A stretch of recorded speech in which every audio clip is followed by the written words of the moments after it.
All right. Hello. Good evening. Welcome to another live episode of the BCSN SportsWrap right here on the Black College Sports Network.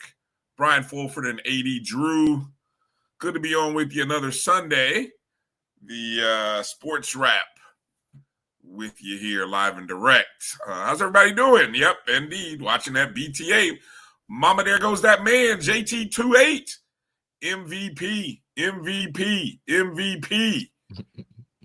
My boy. Well, I'm telling you. How about, speaking of the Colts, Drew? First off, how are you doing this evening? What city am I in right now? I think I'm back in Atlanta right now. So, yeah. Well, Bryan, the reason I say that is because I woke up this morning, and for those who travel, I walked out to the my vehicle at the hotel this morning. And if you notice, Bryan, when you get to these hotel districts, areas, a lot of them look the same. Especially when you get out of different downtown areas. I mean, think about it, Bryan. There's always 2, 3 hotels around where you're at. There's usually a gas station right there, somebody's gas station. There's a couple of fast food places, maybe a sit-down restaurant, and probably a strip mall. And if you're right by the interstate, you just look around and like, damn, these all look the same. Every doggone hotel I stay in, it looks like like they just took this blueprint and moved it to a different city. That's why I said, what city am I in this morning? I really had to ask myself that because I was that tired when I walked out to the car. I understand how you could get there after spending. I didn't even count the total amount of hours on a bus this weekend. And as you look out the window and I pass by different cities, I understand. I was looking, I was like, that looks like, that looks like a city I'm familiar with. That looks like a city I'm familiar with. And so, I mean, taking a bus from Central Florida all the way to Louisiana, man, I tell you, what a life. What a life. But, a once-in-a-lifetime experience. I don't know if I'll repeat it, Drew, but I'm glad we don't have a lot of road games. That's all I'm going to say. Welcome to college athletics. That is one thing about college athletics. That's actually the one thing that I do not miss about actually coaching on the collegiate level. I love the fact that we're on charter buses, but I hate the fact that we're on charter buses at most of our HBCU levels because the travel can be brutal. The times that you have to leave to get to certain games, the times that you come back to campus, and then depending on how far you stay from said campus, you may have an hour drive home or something like that. I know one institution that I was working at prior to coming to Morehouse, before I was able to actually move to that area, it was an hour and 15 minutes back to my house when when I initially took that job. It was commuting. And Bryan, there were a couple of days when we got in from a road trip that I was happy that I kept the couch in my office when I moved into the office that I was in. Because I just went and laid down on that couch and got some Z's before I drove home. I can understand that. I can understand that, man. Shout out to the bus drivers, the logistical people who organize moving, Transportation supervisors and whoever it is that does all the logistical stuff that goes into moving a team, plus the staff that comes with the team, whether it be the equipment staff, the medical staff, the training staff. I mean, hell, the finding room for two radio broadcasters. I mean, man, and then security. Shout out to the whole. I mean, this just the whole operation, man. I have a tremendous respect for everybody, and I'm speaking specifically with Florida A&M. But I imagine it's like that for just about every HBCU or any college. And when it's not in order, I bet you know it. When it's not in order, you don't appreciate them until something goes left. Yes. Especially when you and why you bring that up, when that person has to coordinate with people in other cities, like say for classics or something like that, where you Yeah. control so much of your travel, or when you fly and then you get off the plane and then you're relying on ground transportation that you are unfamiliar with. Yeah, it takes a lot of coordination. But Bryan, I covered 3 sports, 3 cities in 2 days this weekend. 2 sports Jeez. Friday, 1 sport on Saturday. And while I'm at it, the sport that I started at, Bryan, congratulations to the Morehouse cross country team. We don't normally talk about cross country on this show, Bryan, but Morehouse under current head coach Willie Hill, Bryan, just captured their not one, not two, not three, Bryan, but their fourth consecutive SIAC conference title in cross country, Bryan. So there is a senior class that knows nothing but victory in that particular sport. Now, Bryan, I'm going to take it one step further, and that's a great feat, right? Sure. Yes. No doubt. Coach Willie Hill, legendary Coach Willie Hill, who should be in the SIAC Hall of Fame, and who, and I promise everyone on this, within the sound of the voice of this podcast, that when the next SIAC Hall of Fame nominations open up for the next class, I will be nominating him. Bryan, Okay. just on the cross country sport, he has captured 28 SIAC crown Wow. as a head coach. Not I was tagging along as an assistant coach, Bryan, and have been there for 28. He has captured 28 SIAC crowns since the 80s, Bryan. I want to say he took over in 1981, but don't quote me on Hmm. That's a heck of a feat. Heck of a feat. So the SIC had theirs. I know the SWAC is having their Friday. cross countries Monday. Yes. The SWAC women and men are having theirs on Monday in Tallahassee, Florida. I don't know MEAC or I don't know CIAA. Yeah. Uh, I've actually been to that course in Tallahassee where they're going to be running the cross country championships. It's a course. FSU, Florida State runs their meets out there, but they hold a lot of meets. It's a championship course, Bryan. There have been NCAA meets, high level NCAA meets held on that course, which tells you the caliber of the course that the SWAC is running their championships on. And Bryan, I don't know if you really know this, but I've been to that course, and that was the first time I've ever seen a cross country event streamed or on the video board at the event. yes. Yeah. Yeah, you can actually sit there as a fan while somebody is running around, and you could actually watch it from a different perspective. Almost kind of like golf. They've got the camera set up in certain points, and you can see the runners coming in. And it's a great thing when you see them, knowing they're getting ready to come actually into your sight line, and watching them come off the screen and come into your sight line along the front stretch there, Brian. So good luck to the Florida A&M Rattlers. For those who are in Tallahassee, hey, you got to go down 27 for about 10 minutes, but you will get there sooner or later. Yeah. I'll get into a little bit of my personal pain, and I'm not talking about the pain in my knees or my rear. More so, I am no longer a survivor, Drew, and I blame myself. I'm partially to blame, but I also blame the Cincinnati Bengals. So I will share more a little bit about my pain later. But it almost fits appropriate to the title of our show. Don't call it an upset. But damn it feels like an upset. It feels like an upset, but I should have known better. I should have known better.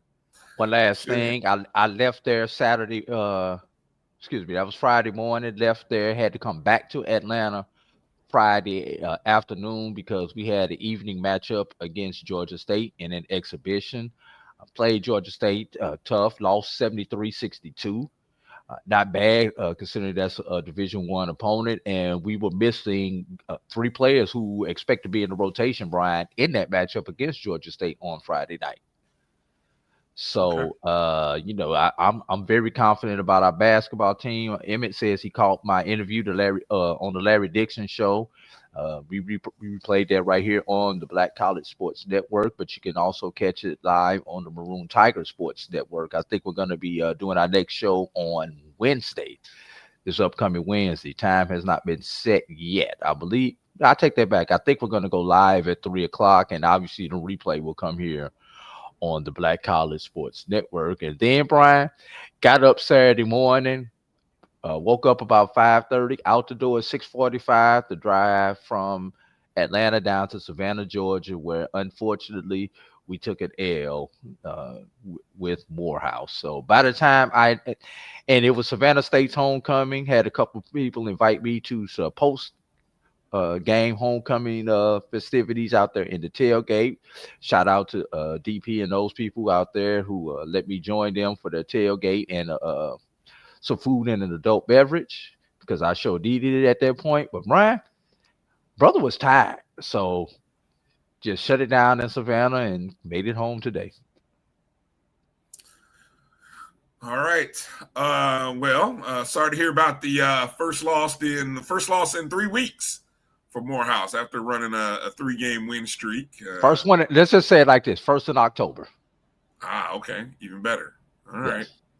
Yeah, 24-16 final score, Savannah State over Morehouse. I don't know if you'll call that an upset. Some people might, but I know there were plenty of upsets in college HBCU football yesterday. Poll question already in the My JBN online YouTube feed for those of you who are already there. 2 big upsets, as I would say most poll and even ranking consensus 1 and 2 teams go down at different points in the day.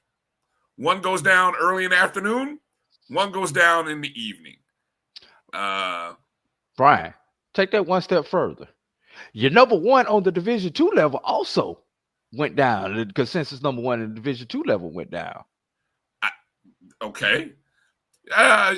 You're right. You're right about that, but I don't think that was on the level, because it was to the level of you had 2 top 5 teams battling it out, and in some cases 2 top 3 teams, or maybe even 2 top 1 versus 2. So depending on which poll. Yeah, depending upon which poll, and we're referring to Albany State defeating Benedict by a score of 31-3.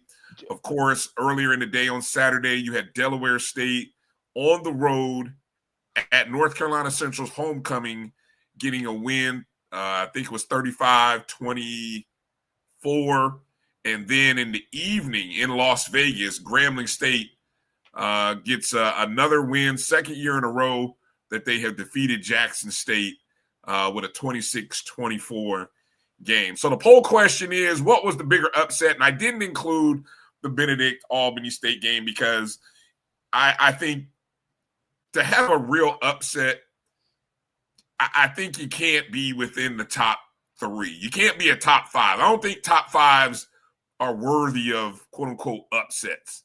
But I think what makes it interesting in this particular case is in the FCS level, two of most everybody's top three teams, go down.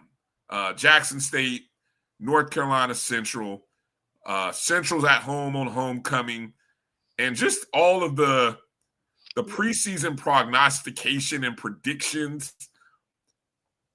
I think those qualify as upsets. Bryan, and this was part of the debate this morning on Dr. Cavill's Inside the HBCU Sports Lab. Oh, I heard it.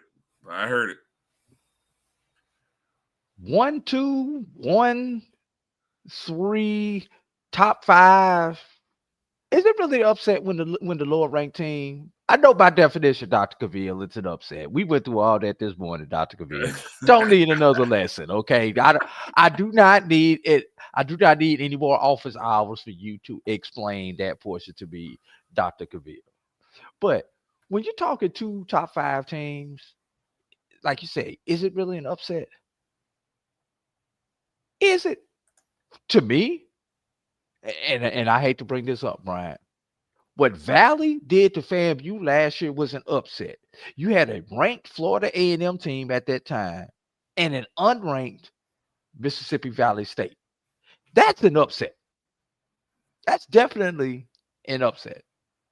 But for me, it's got to be the book of AD, which will be coming out soon. I will be writing a book about things you do. Okay. You remember earlier, I'm supposed to do a Ken Rashad, certain things that you need to know. Ken Rashad got his HBCU 101. Give me a title, book. Give me a title, y'all, for my book. Stuff that you gotta know by AD. HBCU for dummies. I mean, I don't know what we want to call it. No, hey, I'm not HBCU football AD. There you go. No. I'm not the AD. But I am AD. That's the name of the book. I'm not the AD, but I am AD.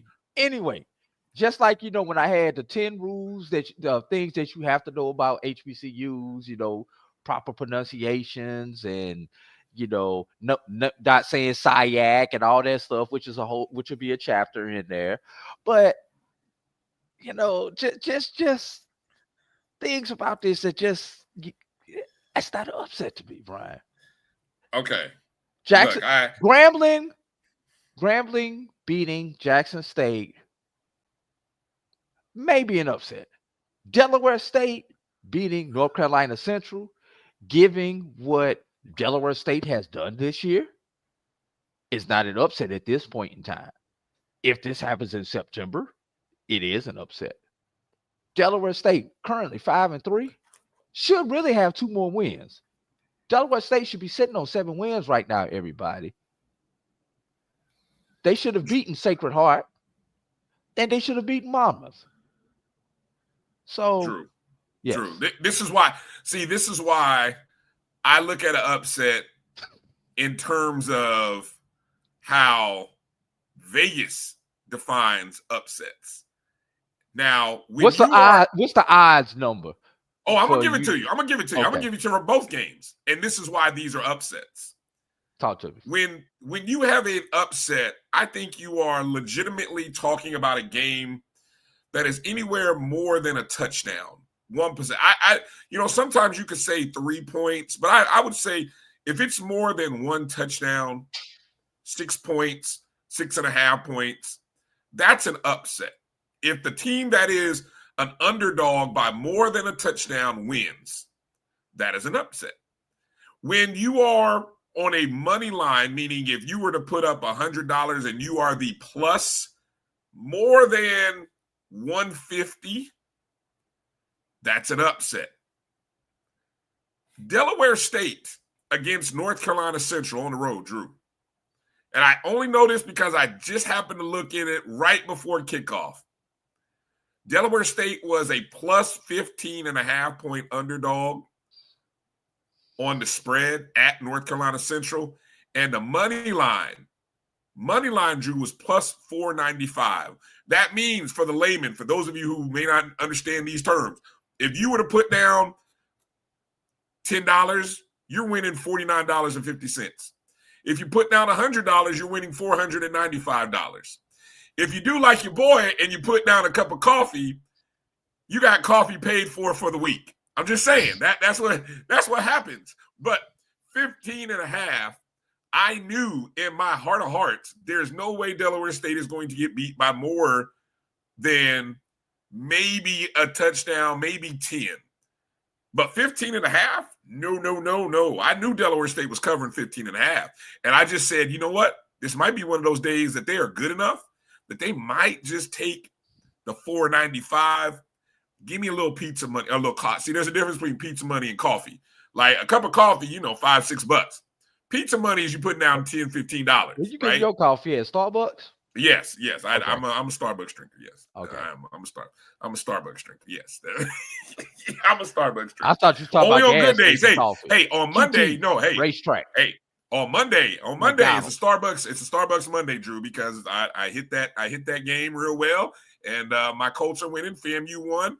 I'm going to Starbucks. I'm treating myself on Monday. But 15 points, right?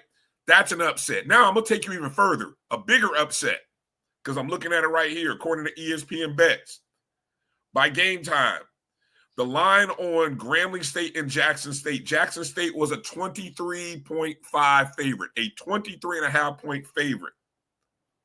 By closing, it was 3 touchdowns, 21 points. Grambling was a 21-point underdog. There wasn't even a money line on this game. In Vegas, can you imagine that? In Vegas, Vegas was like, nah, we're not even putting a money line on this game. Grambling covered plus 21. So statistically, what's the bigger upset according to Vegas? Grambling plus 21 over Jackson State. North Carolina Central plus 15.5 came in second. But you can live in another world. Exactly. I'm gonna be pumpkin spice on Monday. You dang right. I'm gonna be pumpkin. I don't do pumpkin spice except when I got a little extra money, because that pumpkin spice is a little extra money. That's an extra 50 cents. I gotta keep my grande white chocolate, latte. But anyway. Hey, Bryan. Speaking of gambling and Vegas and everything, it is good to see you here on the show today, to know you did not get caught up in the NBA FBI probe for getting inside information on some of those NBA games. So it is good to see you here today, Bryan. I told Chauncey, you got to learn how to lose some of these games. Not Chauncey, but Terry Rozier. I told him, I said, you got to learn how to lose in a better fashion. You can't just the way you were trying to, tank. You can't do it that way. And but I'll tell you, it's not even the insider information with basketball that disappointed me about Chauncey Billups. When you hear all the stuff, and I know we're sidetracking him for a second, but when you talk about the card poker playing, the reader. Hey, that's some scumbag-esque. I'm telling you, that's a piece of work. And now, here's the question that nobody's asking, Drew. Now, you guys tell me if anybody else has said this. Has anyone asked the question, why is Chauncey Billups involved with the mob? What did Chauncey Billups, or what has Chauncey Billups gotten himself into where he is the face of this card operation that the mob is running? And don't tell me that he didn't happen to know who these guys were, that he was involved in this. There's you know when you're dealing with people, it may be not the first time, maybe not the second, but by about the third or fourth time you're doing this, you got to know something ain't right. Now, again, nobody's asking, hey, why was Chauncey even involved with the mob? Right? Exactly. Why aren't we seeing the faces of the mob? Very great point. So, again, that's the second part of this story that'll be interesting to come out. But trust me, somebody's going to be singing, because they're always they get guys like Chauncey and Terry Rozier, because they're trying to get bigger fish. So and they got public faces, bigger. Yes, public faces. So it'd be real interesting to see how soon or how quickly they start singing, and how quickly they start talking about other names. Yes, thank you, Blue Jacket. Allegedly, I forgot to include allegedly in all of these things. Allegedly. FBI don't come after you unless they 99% sure. Allegedly. Anyway. Only thing I'm gonna say about that, Bryan, and you and I talked about this earlier. I think the one way to eliminate this, Adam Silver, take down these notes. Yeah, get rid of the player props when it comes to. Just get rid of player props. Get rid of player props. I know, Bryan, you gonna come back with the counter that you told me earlier, but I wanted to say something else. You know, if you're gonna put it out there, do the money line, do the over under as a team, but the player props leaves too much wiggle room where fishy stuff can happen, or it looks like it's happening. Because if you got to get the whole team on that over under, there's too many people. Somebody gonna sing a song. That's why I have more confidence in the team over under or the money lines. When I used to do that, I rarely ever would do player props, and this was one of the reasons why I did not do player props.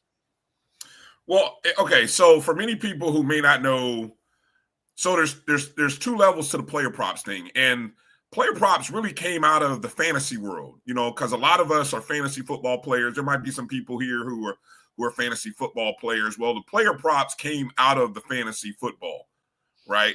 And one of the things that player props is over-unders. Like, no matter what it is, points, rebounds, assists, in football, it could be passing touchdowns, rushing yards. So there's an over-under. Will a particular person have more over or less under than a number that's set, right? And so where guys were getting in trouble is they were most times betting on the under. And the easiest way to, if the prop is, hey, will you have 4 assists in a game? Or maybe will you have more or less than 3 turnovers, right? Well, they base those things off of statistical averages that a player has based on his minutes and the opponent, so on and so forth, right? And they come up with a number. Well, if Terry Rozier's line is 2.5 turnovers, right? That's an easy one for people to get sometimes. Yeah, but I mean, if you're a guy who only gets 2 turnovers in a game because you're a pretty good ball, you control the ball well, right? And most times you're not going to commit that many turnovers. If somebody is betting on the over, well, all of a sudden you say, well, damn, he's being real loose with the ball today. Hell yeah, because somebody betting on him to throw more than 2.5 turnovers. So all of that to say, Drew is advocating for them to get away with it. I'm saying it's the genie's out of the bottle. And there's 2 things that have to happen. Sports leagues who are in bed with gambling organizations, and really we're talking sports books like DraftKings, FanDuel, right? ESPN, BetMGM, ESPN, right? You either have to remove. You're not going to get rid of the money that these organizations are paying you to be a sponsor. So you have to take away the incentive to underperform. And the way you do that is you get rid of all unders. You have to do away with, on the individual level. On the individual levels, you have to do away with underachievement, because Only thing you should be able to bet on is, will he score more than this amount of points, rebounds, assists, steals, whatever. You know what I'm saying? You can't tell me that I can bet on you performing under a set line, because once you give me an under, all of a sudden I can be influenced or conditioned to get under. And it's as simple for the basketball players, Drew, to take themselves out of a game with a ankle, injury, hamstring, an ankle, a hamstring injury. Who's to say groin. whether your groin is really hurt? Who's to say whether you really have a hamstring injury? Who's going to test your groin? Thank you. Oh no, Brian. The other one outside of groin that is hard to test is back. Yeah, Jesus. Yes. Who's to say? Right? So, and so now that you've opened up this can of worms, it's going to be hard to put it back. And so maybe that compromise is, if you're an organization that is sponsorshipping with the NBA or the NFL, then you got to remove the under markets. If you want to wager on player performance, hey, great. Measure somebody plus performance, not their underperforming. Once you start betting on someone's underperformance, and all of these issues, whether it be some of the other some guys have already been popped for this a couple years over the last couple seasons. Well, it was some guys in baseball earlier this year who got popped. Every issue is an underperforming number. Nobody's losing money or betting against you doing well, right? It's all about when you can bet on somebody underperforming, because you can fake how you underperform. You can intentionally throw something. And that's what you have to eliminate. 8 men out. 1919, Chicago White Sox. Yeah. That's where it all started. So, all right, let's do this. Let's take a break, come back. Let's get into a little deep dive on these big games, upsets. I got a couple of interesting thoughts just looking at these games. And I saw an interesting post here. Who was it who put this in here? Somebody here, I think it was Emmett, had asked the question about the impact of injuries and how it affects the upset. And I'll tell you something. That's what makes it an upset. In order for an upset to happen, most of the time, something unusual or out of the norm has to happen. Sadly, sometimes that's an injury. Other times it could just be a turnover or an unbelievable play. But something special has to happen, and that special, or maybe unique is a better word. Something unique has to happen for there to be an upset. And that's what you had. So let's explore that a little bit when we come out of this break. Also kind of do a quick rundown of some of the things. Drew has the tiebreaker scenarios all figured out in the SIC, as that now has become a 3-team race. Maybe a 2-team race to get to the championship. It's for the one spot right now. Right. 2 teams racing for one spot in the SIC now that Albany State has defeated Benedict. And we've got a new BCSN Top 5 for the third week, the computer rankings, the BCSN Top 5 computer rankings. And I want to look at Dr. Cavill's poll this morning from the FCS. I didn't get a chance to I was still on the road, so I saw some of your guys' show. I didn't get to see it all, so I want to kind of take a look at his voter rankings. I'm a voter, you're a voter. I want to see what the rest of the voters did this week. So we'll look at that. I'll download those while we on break. Sounds good. All right, you're watching the BCSN SportsWrap right here on the Black College Sports Network. Drew and I will be back in just a moment. This is the Dean of the College of HBCU Sports, Kenyatta Cavill of Dr. Cavill's Inside the HBCU Sports Lab with Mike Washington and Charles Bishop. Come mix it up in the lab where the course lecture is in session every Tuesday from 6 o'clock p.m. Central Standard Time on Facebook Live, YouTube Spreaker, or the BCSN app. as we discuss all things about the HBCU sports culture, including exploring the week that was in the sporting HBCU diaspora, as well as the upcoming week of HBCU sports. With me, the Dean, the College of HBCU Sports, on Dr. Cavill's Inside the HBCU Sports Lab with Mike Washington and Charles Bishop. Course lecture dismissed.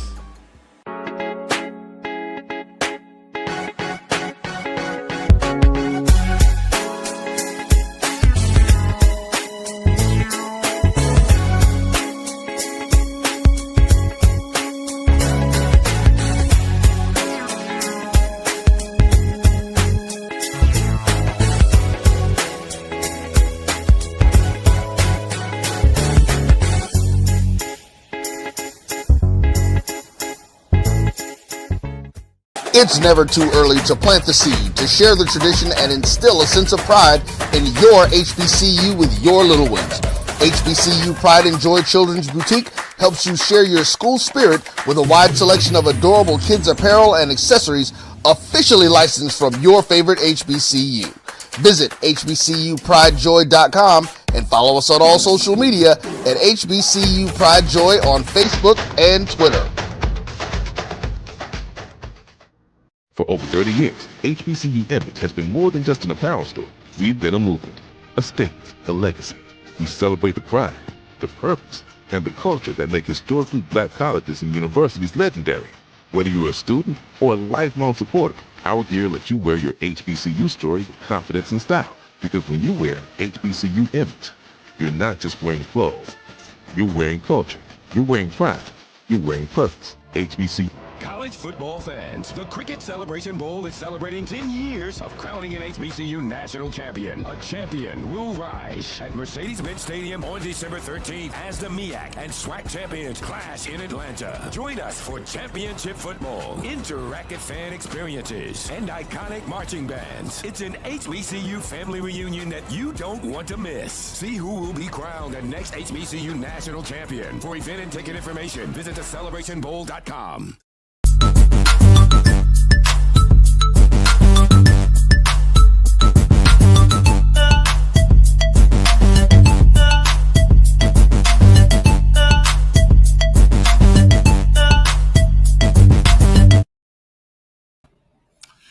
All right. Welcome back to the BCSN SportsWrap. Bryan and A.D.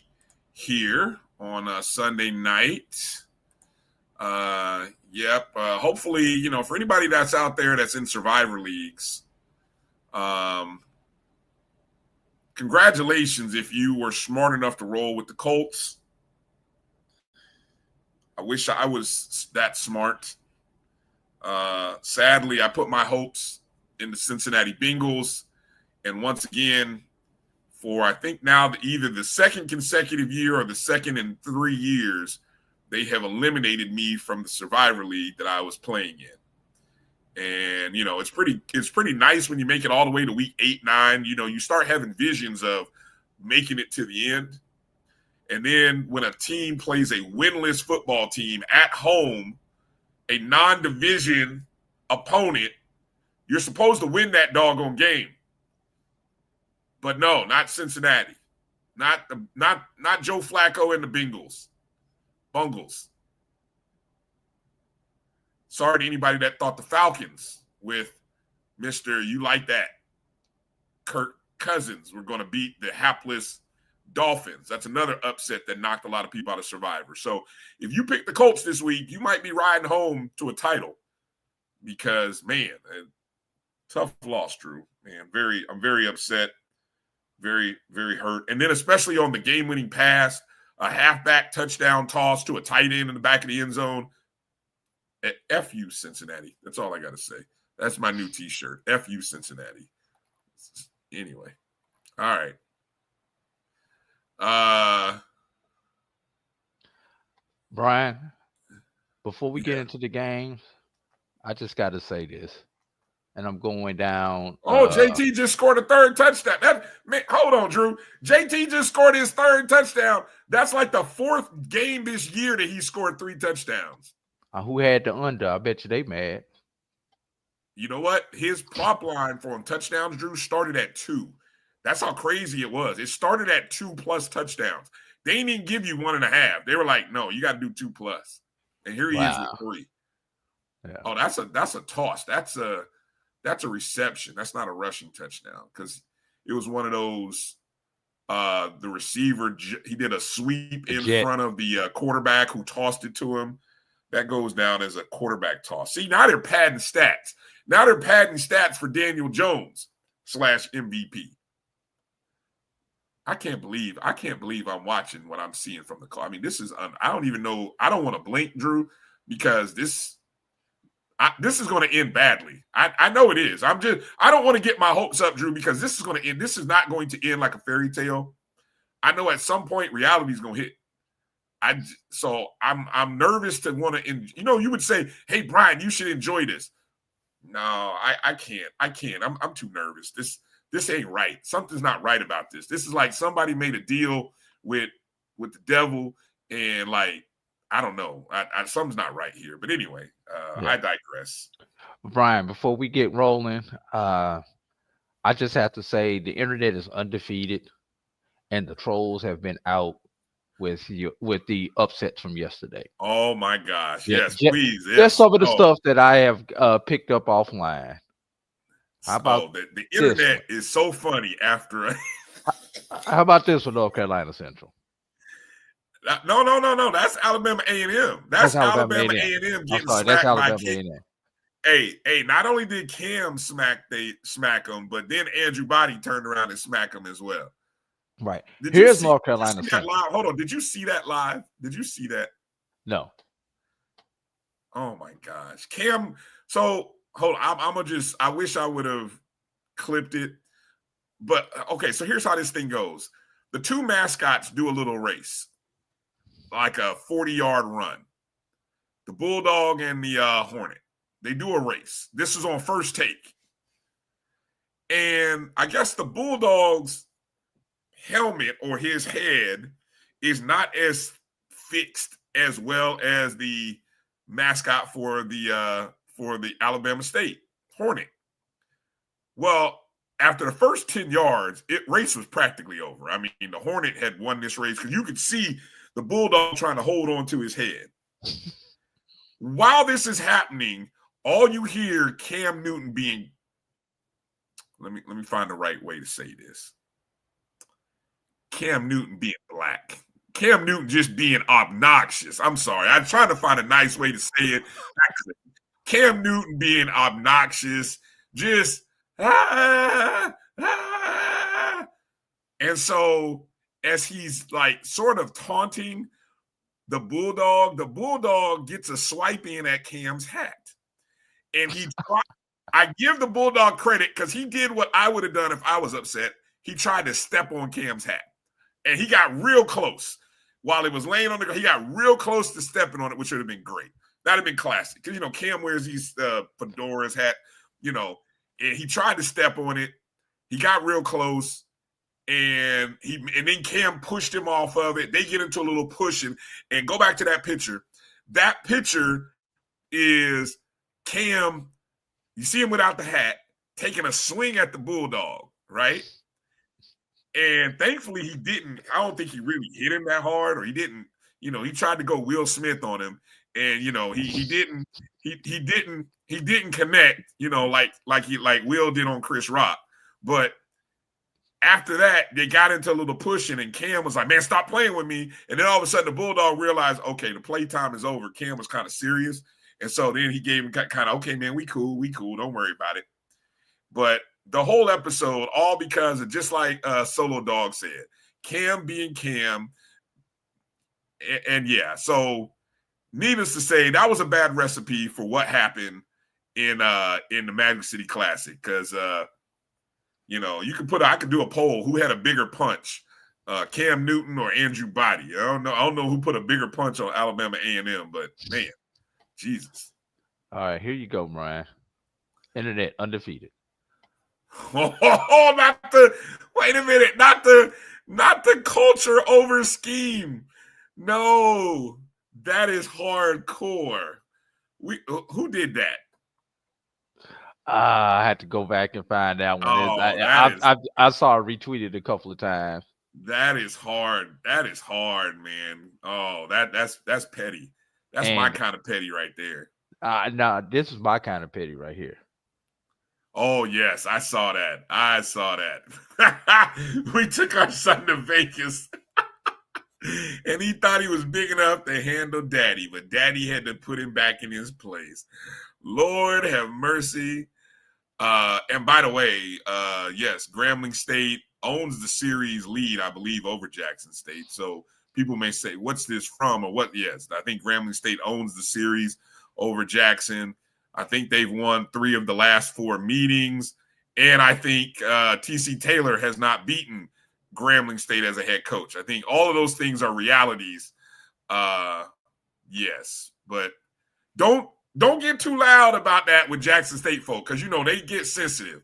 So all I can do is just kind of be a silent observer and chuckle, because if you get too loud, they get real personal and then they start moving the goalposts. You folks know, if you've been into any kind of Twitter discussion with anyone from Jackson State, you know how sensitive they are. We love y'all. We love Jackson State folks, but boy, y'all get sensitive and you carry stuff on for it's like they keep bookmarks on everything. They keep bookmarks, man. I tell you, they'll wait, Drew. They'll wait like 2 seasons, and then all of a sudden, some tweet that you posted from 2 years ago all of a sudden pop up, and it'll be like, anyway. Yeah.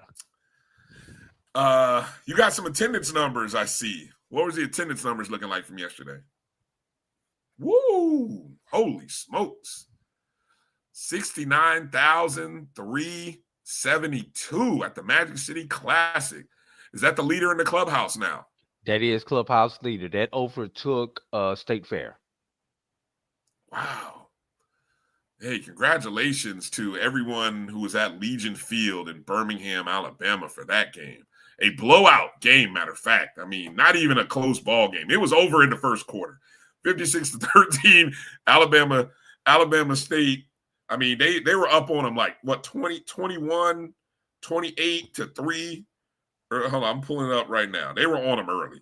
They no mercy. It was like somebody had talked bad about Andrew Body's mama, and Andrew Body was like, oh, okay, that's how y'all want to be? Yeah, 21-6 in the first quarter, then 28-0 in the second quarter. Game was over by halftime. I don't think did any of that 69-372 stay after halftime? That's my question. What did it look like after halftime? Andrew Body tallies 6 scores, 6 total touchdowns, as Alabama State ran for more than 300 yards. Body was 19 of 24 for 304 passing. He threw all his touchdowns before halftime. He also ran 66 yards on 7 carries. Let me see. 5 passing touchdowns. 5 passing touchdowns, Drew. And 1 rushing touchdowns. This was like that first game of the year when he did this to UAB. Does he have something against schools in the state of Alabama? I mean, man. How much of a bag, what kind of bag is Alabama State going to have to keep him? I'm just curious. Ooh, did I say that out loud? I'm sorry. Number 2 on the attendance standings. South Carolina State. No, this was Norfolk State's homecoming. Yes. How did they get 47,273 in a stadium that only holds 30,000? How in the heck did they do that? That's when you start counting heels and everything else, Brian. I would love a little more clarification on this. How did you get more people in Dick Price Stadium for Norfolk State homecoming? Lennon says Lennon, my brother, where is that overflow at? And is that overflow in the stadium? I mean, that's interesting. I mean, you're talking a 15,000 plus amount of overflow Yeah, they had to have counted the tailgates. That's crazy. Okay.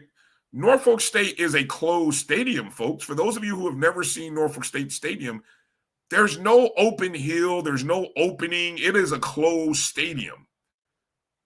That's not accurate. There's no way. There's no way. I love the fact that my parents' alma mater, had that kind of attendance for a game in which, let me go back and look at that score again, Drew. Another question: how many people stayed after halftime? Because South Carolina State had a 38-14 lead at halftime. They go on to win 51-20.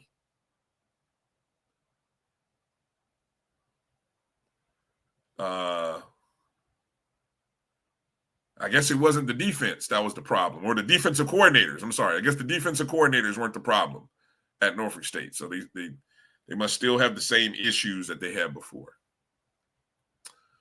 Them boys, I would love to know what new ways they are counting attendance. Please educate me. I always thought attendance was based on the people that came through the turnstiles that sat in the seats. So if there's a new way, I know it's 2025, and I know folks do things differently these days, but you please educate me on how they do attendance these days, because I'm old school. I thought that's how attendance was measured, based on butts inside of the stadium. I didn't know we were counting people underneath the stadium, counting people inside the fence of the stadium, or people within the block radius of the stadium. I educate me, please. Tickets sold. Does a ticket into the stadium? Is that what we're again? Please, you know what? I know some people at Norfolk State that actually work for Norfolk State. I will investigate, and maybe I'll have an answer next Sunday. Okay. The Las Vegas Classic, 29,655. That's pretty good. Pretty good debut. The visuals were great. Good job, Grambling State. Good job, Jackson State. Looks like the Tigers on both sides did a great job of representing, being on hand. Looks like the city of Las Vegas did some really cool things in some of the feature marquee locations. I've never been to Vegas, so I can't speak on some of it, but just the visuals, so we'll go from there. 17,180 at A.W. Mumford Stadium. I will tell you, there's no way in hell there was 17,180 at that. There's no way. Advanced sales. They bought the tickets before. Okay. You can count sold tickets in attendance. Okay, well maybe that's what happened, because they were sure as heck not 17,180 in attendance. I had people when we got there. There were people from Southern that were 10,000 might have been the max that were in attendance, physically in attendance at Mumford for that game. You had a little bit of weather. There was some weather when we came out of New Orleans. There was some weather, and really it lasted all the way up until about kickoff, and then it was nice. It was beautiful, but the rain was there for most of the day. So between the rain, the weather, and Southern being bad, homecoming was the previous week in the rain. I think there were a lot of people, from what I hear, were disgruntled, unhappy. And they just were like, yeah, I'm out. This season is over. I'm not coming. Shout out. There were some Rattlers there. Shout out to the Rattlers who showed up. We were probably about 1/4 of the attendance. Honestly, if I'm being honest. So yeah, Steve said, yeah. He said there was about 3. Exactly. Yeah, there was no way 17,000. And then Delaware State at North Carolina Central's homecoming, 12,800. That's a little more accurate, because I think that stadium, O'Kelly Riddick Stadium, only seats about 10 to 12 anyway.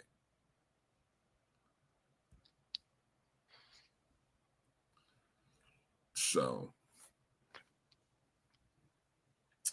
all right. So good stuff on the attendance. Congratulations to Magic City Classic leader in the clubhouse on the season with 69,000. So the question is, can the Bayou hit 70? I don't think the Bayou Classic will hit 70. And that's probably because Southern could be walking into that game winless in the SWAC and with a 1-10 record. If Southern is 1-10 walking into the Bayou Classic, does the Bayou Classic have 70,000 people?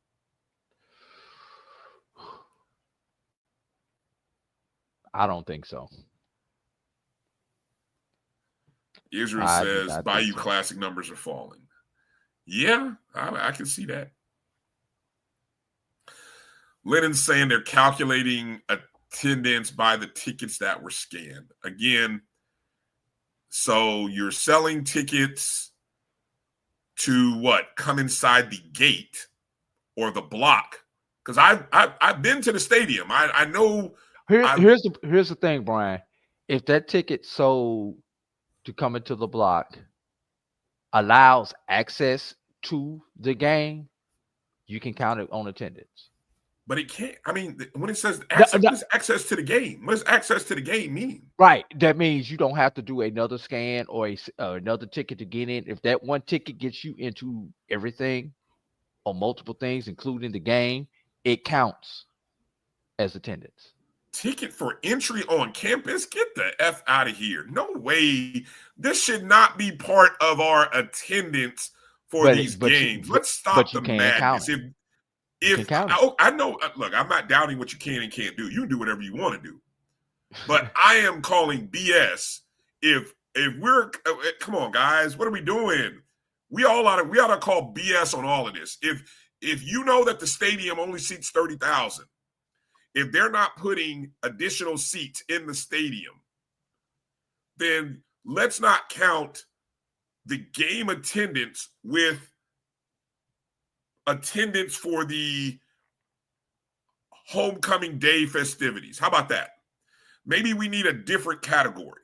Call them homecoming day activities, because let's not call it the attendance for the game, Norfolk State versus South Carolina State.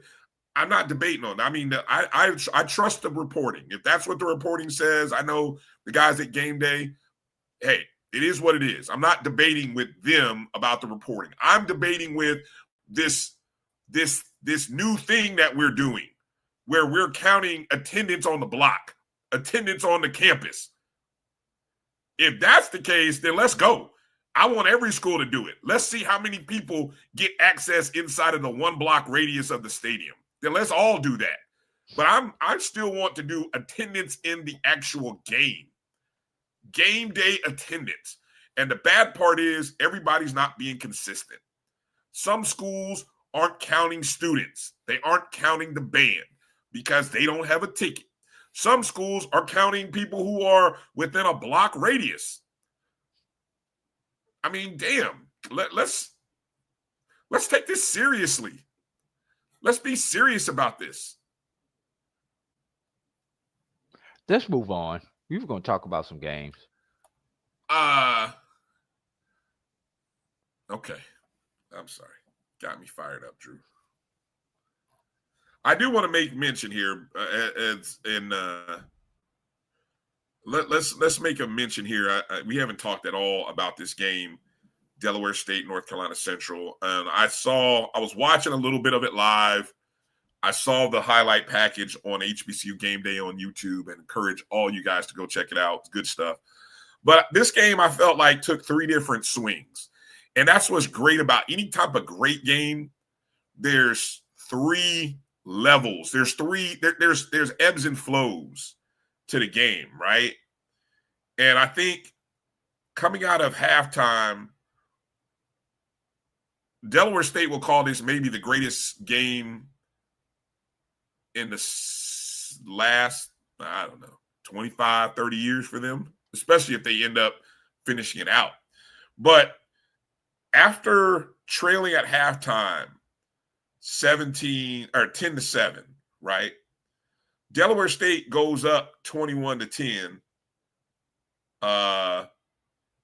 in the third quarter.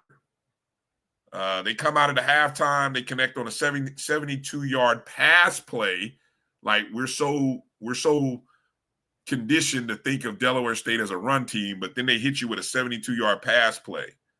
Caden Bennett to Nige Lolly, 72 yards. 2 plays, 75 yards. Then on their next possession, they 21-10. They take a lead with 7:30. Good teams answer, Drew. North Carolina Central comes back and answered with 2 touchdowns, one at the end of the third quarter, near the end of the third quarter with 1:30 to cut the deficit to 21-17 on an 11-play drive. Then in 2 plays in the fourth quarter, early in the fourth quarter, Central regrabs the lead 24-21. But like all good teams, Drew, that's not the end. Delaware State answers on an 11-play drive that chews up 5 minutes to regain the lead 28-24. Then they score again 35-24 on an 8-play drive. And pretty much take a lead 35-24 with 1:56. I believe one of the key plays, in a couple of the key plays that I saw in that game from the highlights was I think it was a blocked. I know there was an interception that was thrown by Walker Harris that I think led to a scoring drive for Delaware State. And I think there was also one other turnover, or maybe it was a blocked punt or a blocked kick. I'm trying to recall. But anyway, I mean, incredible effort by Delaware State. Again, rushing for 241 yards.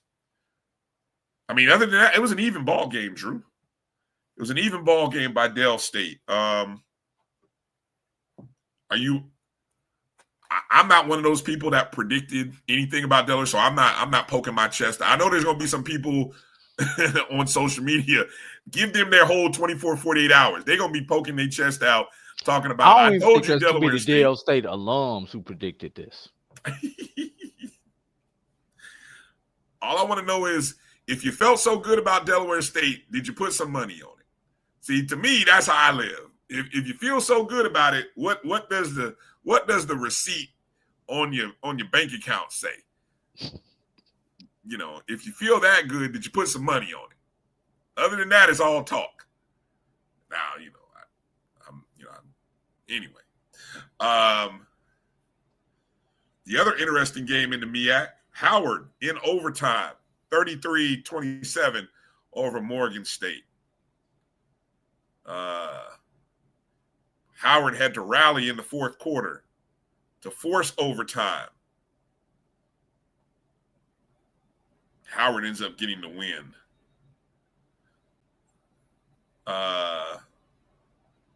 Now, after 1 week, Drew, who's your favorite to win the MEAC?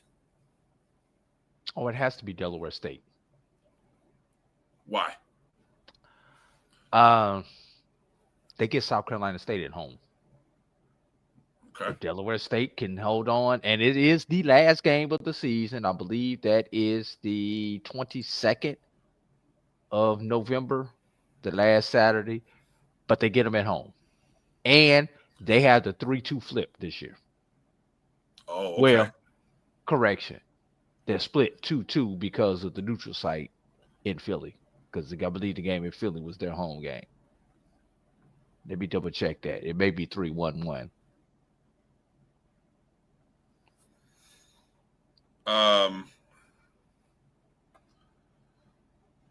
Is the Thursday game? Go ahead. I was gonna say, should Delaware State hold on and actually win, it'll be their first MEAC title since 2007, Brian. Well, look, when they beat North Carolina Central it was the first time they'd beaten North Carolina Central since 1977. That was a great stat by whoever came up with that stat during the broadcast. It was, I think I tweeted this out in our group only because I saw it on ESPN, right? On the ESPN broadcast. 1977 was the last time that Delaware State won at North Carolina Central. Yeah. Yes, the game Thursday night is technically Delaware State's home game. That is going to be an ass kicking. Excuse my language. That is going to be a beatdown. They get their final 2 games at home. They have Howard at home on the 15th, South Carolina State at home on the 22nd. So I think that is a definite advantage for Delaware State. They do have they play they also have a Friday night matchup in a week. So they've got Norfolk at home on a short week this Thursday. But then they get they get Morgan on the road, but it's on a Friday night. I think that's a game that's going to be on. That's a game, but it's on ESPN Plus on a Friday night. So they get an extra day to prepare for Howard, which doesn't seem like a lot, but at this time of the year in football, those days count. So they get almost like an extra bye after this game Thursday. No, that Friday game you spoke of is against Morgan. They travel to Morgan on Friday. That's what I said. Morgan State. Oh, I'm sorry. I'm sorry. Yes. I'm sorry. I thought you said sorry. Wasn't completely paying attention. My bad. Caught me. Yeah, that's gonna be well, I don't foresee, somebody, who is it who asked how does Morgan State gonna fix it? Fix what? I mean, think about this. So what has Morgan State shown you this entire year? They have either lost games that they should have won, or they won games that they should have lost. And one of those is in the negative. Like, remember, they probably should have lost to Miles in the Circle City Classic. They lost on a Hail Mary to Georgetown. Who else? I'm just looking at Morgan State's run here. They had close games. Didn't they lose a close game to Towson? I believe so. Yeah. That was cross town. Yes. Yeah. I mean, they lost that game by 5. So here's something, Brian, also I want you to look at as we finish up talking about the BAC. Let's go to Friday the 14th. All right. South Carolina State, North Carolina Central. That game becomes even more interesting. Elimination game? It can be, or it could be a chaos game. Let's say Central doesn't drop another one. South Carolina State doesn't drop another one, and Delaware State wins out. Should North Carolina Central beat South Carolina State and give them a loss, and then South Carolina State turn around and beat Delaware State on the last game of the season, Brian, we have now created our 2025 version of Miyakish stuff, because we will have the classic A beat B, B beat C, and C beat A.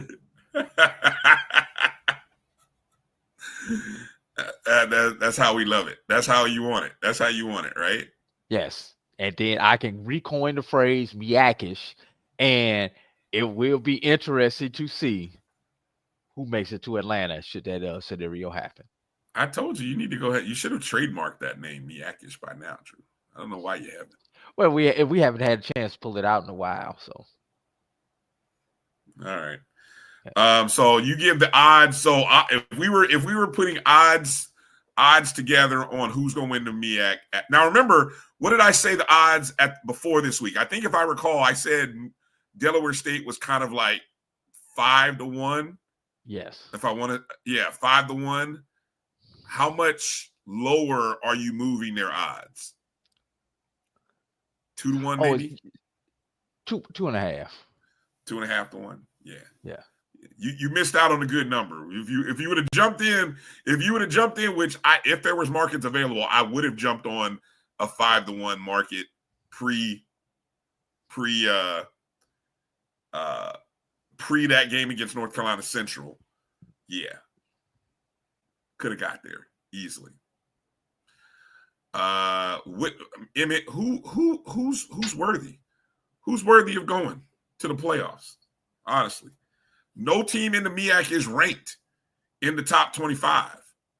How would anybody get how or why would anybody get a chance to go to the playoffs? It's not happening. Everybody's season is over in the MEAC after November 22nd. I hate to tell you. Except for one. Well, the team that goes to the Celebration Bowl. All right. Everybody else is, on recruiting season and the transfer portal. There it is. Yeah. And I'm going to say this. MEAC fans, there's a lot of people who may not understand how to deal with this Delaware State fan base. Hell, nobody does because we haven't seen it in our lifetime, most of us. But MEAC fans, you should be there supporting whoever comes out your conference at the Celebration Bowl. So I don't want to hear this. I'm canceling my plans for all you folk in Durham or in Orangeburg or wherever you are. Get your butt to Atlanta, no matter who's representing your conference. Yeah, I agree. I would think Jackson State may have an outside shot. No. Should they finish second? Outside. When is their last game of the regular season? Would they be eligible? They do finish early enough. They finished the weekend before they play Alcorn in the Capital City Classic the weekend before Thanksgiving. But okay, here's the scenario. Oh, I can't. Okay, we're just gonna fast. We're moving. We're not taking a break. We're going right into swag talk. Good, perfect. Thank you, Zach. That'll be if a lot of that's going to be dependent on Alabama State.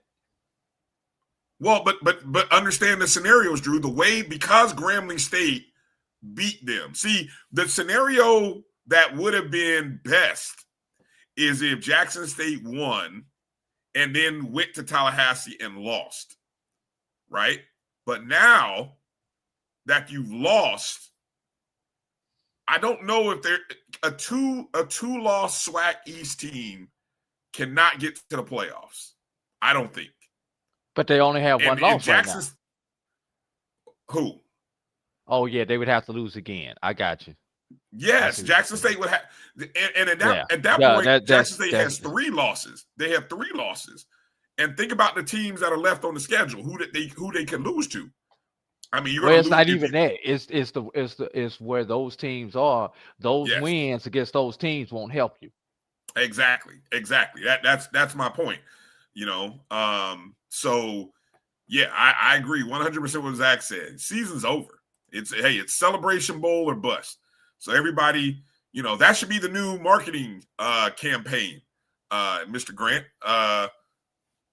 Celebration Bowl or bust. I don't know. There's only one destination for you in the MEAC and SWAC. It's the Celebration Bowl. Make sure you're in Atlanta because you ain't going nowhere else. I'm sorry, that's not nice, but it's the reality. But hey, you can be in worse places. I mean, come on, let's not. Everybody should be fighting to get to Atlanta anyway. So get those visions of the playoffs out your mind. It's not happening. They're the SWAC scores. Of course, Jackson State falling. A couple of injury things. Let me first say I'm reading a report here from HBCU Sports. Injured Grambling quarterback in good spirits after scary injury against Jackson State.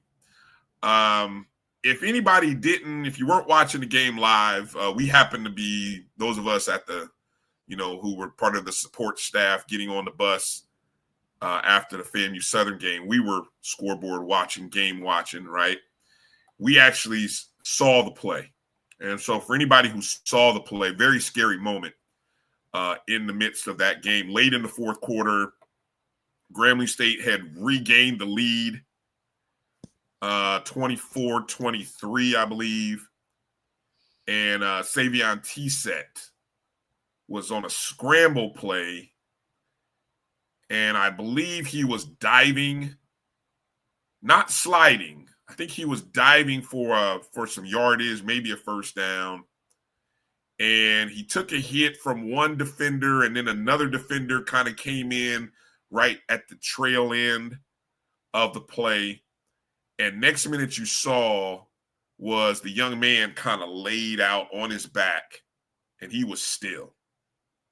Like I had seen it the previous week at the Florida A&M game when a young man on our team was presumably concussed and he was knocked out. And I did see that young man on the trip with us. He's in good spirits, probably still going through the concussion protocol, I would imagine. I didn't ask him any of the personal questions like that, but I was just happy to see him. But for T-Set, he was out cold.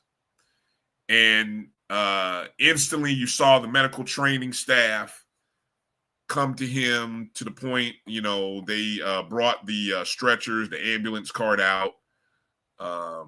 This happened with 1:55 to play. T-Set in the ball game at that point, he had thrown already 2 touchdown passes. He had rushed for another touchdown. I mean, having a great game. I mean, if he wasn't the MVP of the game, he probably should have been. But, I mean, having a great day. And, so the visuals that you saw of the Jackson State and Grambling State players huddled, presumably praying, or at least trying to find a way to, hey, we still have to finish this game. And then you saw the ambulance, and I'm assuming it was T-Set's mother that was in the van sort of waving to the crowd as the ambulance was leaving the stadium. So the report from this article by Kendrick Marshall, HBCUsports.com, Grambling State Vice President of Intercollegiate Athletics, Dr. Travion Scott, expressed gratitude to the sports medicine staff, team doctors, and emergency response personnel for their swift and professional care. The immediate attention and coordinated efforts exemplify the highest standard of care and compassion for our student athletes. Savion embodies the spirit and resilience of a true G-man, and we stand firmly beside him and his family during this time. So the university president, the report says he is responsive, in good spirits after sustaining the injury in the fourth quarter of that Las Vegas Classic. Yeah. But Brian, here's the thing. That Las Vegas Classic ended with both teams with their number 2 behind center. Yes, that's the other key storyline, because what earlier in the ball game, Jacoby Morgan goes out. Conflicting reports from what I was seeing. What was the nature of his injury, or is it still I did not unknown? see, because I was, like I say, I was flipping back and forth. And I was driving back to the hotel during this game. So all I know is I saw him, and then I didn't see him, and I heard that he was out for the remainder of the ball game, and I think he was on like crutches or something like that at that point. Let's see. Here's another article. Kendrick Marshall is all over it for HBCU Sports. Taylor provides injury update on Jackson State quarterback Jacoby Morgan. Morgan suffered an apparent lower leg injury during the first quarter of that game. Let's see, just kind of scrolling. After the game, T.C. Taylor addressed Morgan's condition, but said he could not provide a clear update, mentioning only what he observed and expected to learn more after consulting with medical staff. I mean, obviously you don't know what's what.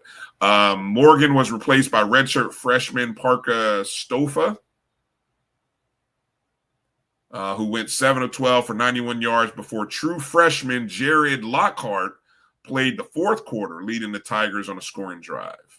So here's the thing, Brian. Obviously, first praying for the speedy recovery of both quarterbacks from this game. Yeah. But for Jackson State, with Jacoby and Morgan, we don't know if it's just a day-by-day injury or something that's going to be sustained. How does this affect the race in the East now, Brian?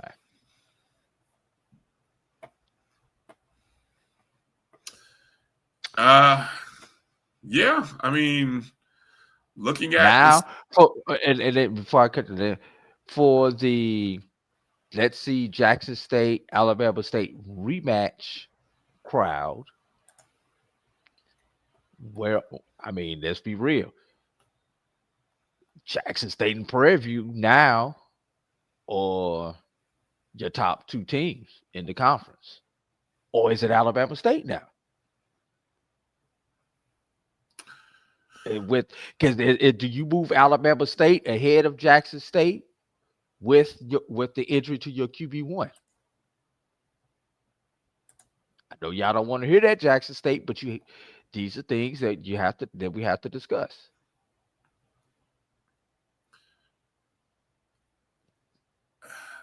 This is a tough stretch for Jackson State.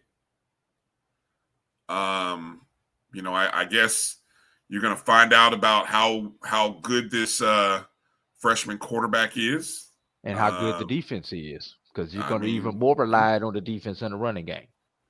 You are. But so here's the thing, and I know I don't have any. I'm going to be honest with you. I don't have any preconceived notions about FAMU and Jackson State this upcoming Saturday, other than this is a tough travel spot for Jackson State. How they handle the travel will be interesting, right? Because you are coming out of Vegas, going home. 4-hour flight. And then you got to get ready to head to Tallahassee on Friday and be in Tallahassee on Saturday for a Saturday night game. Okay. I've never been to Vegas, but I've had enough people tell me, maybe there won't be an effect, but I just know that it's Brian, that's crap. What's crap? If you're there for 2 days, your body feels it.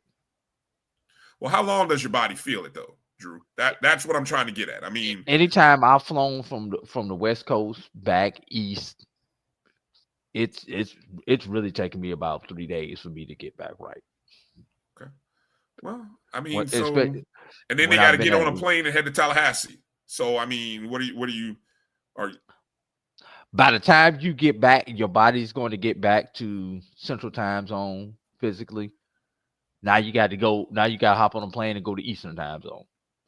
And the transition from Central to East is not as dramatic as the transition from Central to West to a Pacific Time Zone.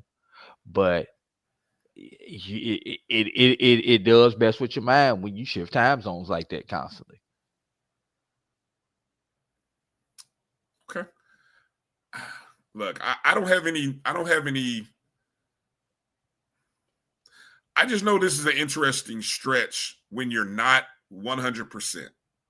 Yes. And I mean 100%, meaning you don't have your top guy. Now, your backup may be able to come in and he may do great things and he may be the future.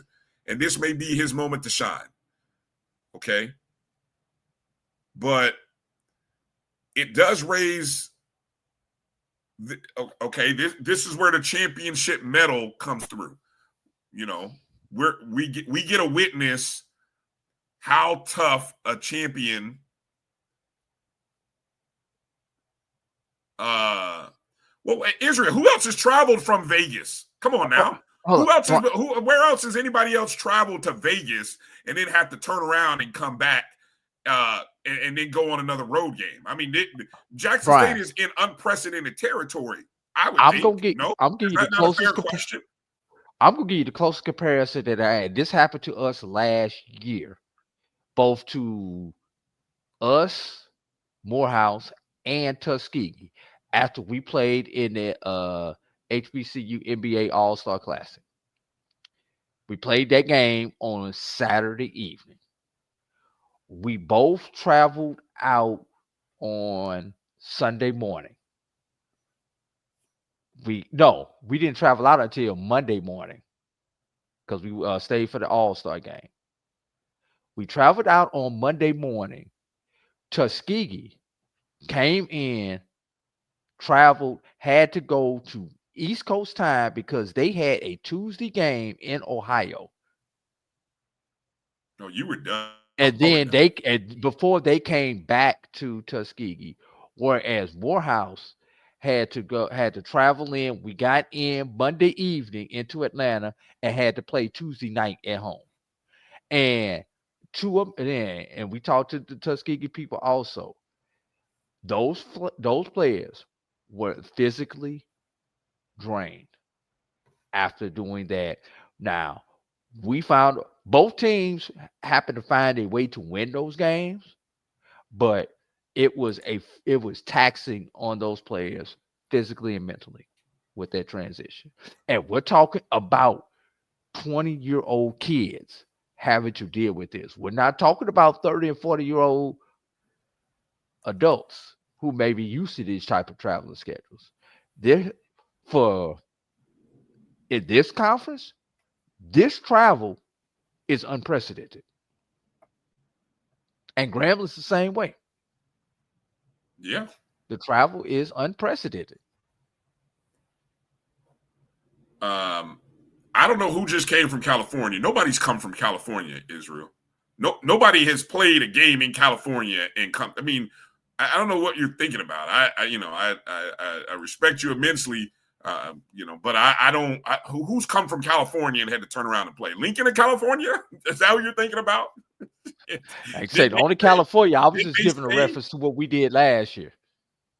Hell, didn't they stay around? Yeah, they stayed. Yeah, that's what I'm saying. Come on, man. But anyway, here's the stretch for Jackson State, right? At least Grambling is at home this week. Yeah, they come off of a tough game. Well, they play a Grambling tough game in Vegas, lose by 2. They're going to Tallahassee, taking on Florida A&M. And then they go back home. They play Mississippi Valley State. The game that I got that has my ears and antennas perked up is the game on November 15th against Bethune-Cookman. And the only reason I say that is because your question about this standings and the rankings, right? Well,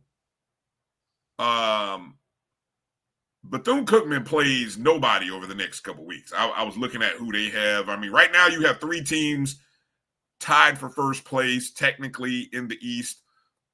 Jackson State at 3-1, Alabama State at 3-1, Bethune-Cookman at 3-1. You know, Jackson State beat Alabama State. Alabama State beat Bethune-Cookman. Bethune-Cookman hasn't played Jackson State yet. Okay, and then a half a game back is Florida A&M at 2-1. They've lost to Alabama State. They played Jackson State. They haven't played Bethune yet. It's funny, Drew. At the beginning of the season, we were tossing around scenarios of 4 teams in the East. Bethune-Cookman was not one of the 4. Bethune-Cookman was not one of the 4 coming in. Just to point that out. But Bethune plays Arkansas Pine Bluff. No, they got Valley and Grambling the next couple weeks. That'll be interesting. What does Alabama State have? Now, Alabama State has an interesting road ahead because this will be interesting because they take on the two top teams in the West the next 2 weekends. They travel to Prairie View, and then they host Texas Southern. Those are legitimate games that will make or break not only who comes out of the West, but where Alabama State falls in the mix in the SWAC East. You know, so look, the next, we still got 5 weeks left in the SWAC. They will be very fun and interesting to pontificate about. You know,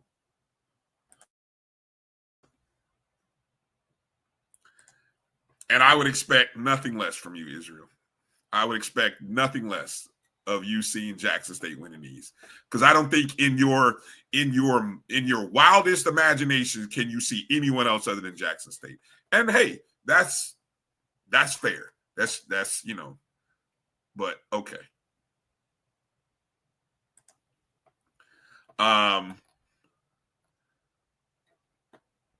Drew, any thoughts on? I mean, I know it's a loaded bag here.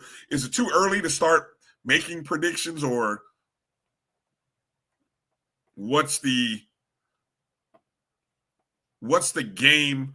I mean, I know we're going to talk about next week's games here in a second, but what's the game this week or next week that has your ears perked up the most? All right, Drew must be in the middle of something. You see how Drew does me in the middle of the show? Drew has to take a call. All right, let's do this. Let's take a break, come back, and I know WSSU Ram Nation has started taking applications for the next head coach of Winston-Salem State. We'll talk about the CIAA and the SIAC coming up on the other side of the break. You're watching the BCSN SportsWrap right here on the Black College Sports Network. Hit the thumbs up and the like button. If you stuck around this long, you know, I don't know why you haven't. You know, you may not like us, but you're watching. So hit the thumbs up and the like button. We'd appreciate it. We'll be back in just a moment. You're looking for the latest information on Southern University sports, the Southwestern Athletic Conference, and HBCU athletics. There's only one place to go. Tune in to the Carlos Brown Show, exclusively on the Black College Sports Network. Planning an event? From weddings to corporate functions, CMJ Events LLC brings over 15 years of experience to make your vision a reality. Based in Metro Atlanta and serving statewide, even internationally, we provide versatile event planning and authentic catering cuisines tailored to your needs. Whether it's pre-game meals for student athletes, fundraisers, weddings, corporate functions, CMJ Events LLC is your one-stop solution for exceptional service and unforgettable food. Our diverse culinary heritage means we cater to all cultural taste, dietary needs, and food restrictions, making every meal uniquely yours. Let's make your next event unforgettable. Visit us on all social media at CMJ Events LLC or email us at cmjeventsllc@gmail.com. Also give us a call at 404-664-3882 so that we can start planning now. College football fans, a champion will rise in Atlanta on December 13th. MEAC champion, SWAC champion, the 10th Cricket Celebration Bowl, crowning an HBCU national champion. For event and ticket information, visit thecelebrationbowl.com. Since 2002, Empowerment Resources, Inc., a nonprofit organization, has empowered more than 1,500 youth and adults in Duval and surrounding counties. Through its programs, Journey into Womanhood, Girls Mentoring, Life Skills for Teens, and parenting education coaching. To get involved with programs, volunteer, or donate, visit www.empowermentresourcesinc.org. Follow us on social media, facebook.com/empowerment.resources and instagram.com/empowermentJAX. For over 30 years, HBCU Image has been more than just an apparel store. We've been a movement, a statement, a legacy. We celebrate the pride, the purpose, and the culture that make historically black colleges and universities legendary. HBCU Image, a Kenny T's company. ESPN Events presents Red Lobster Band of the Year. Returning to Atlanta on December 12th, 4 bands will qualify for the big stage, where 2 national champions will be crowned. Follow us for rankings updates throughout the season, and join us on December 12th. For event and ticket information, visit bandoftheyear.com.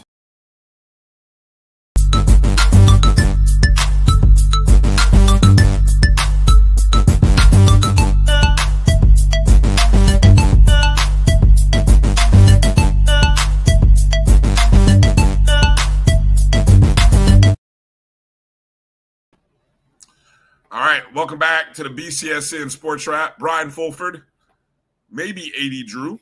I'm not sure if I've got Drew back. I don't know. Drew must be on an important call right now here. So we'll see. We'll see where Drew is. Coming back, I'll finish up with a couple of scores here. Alcorn State 32-10 over Valley.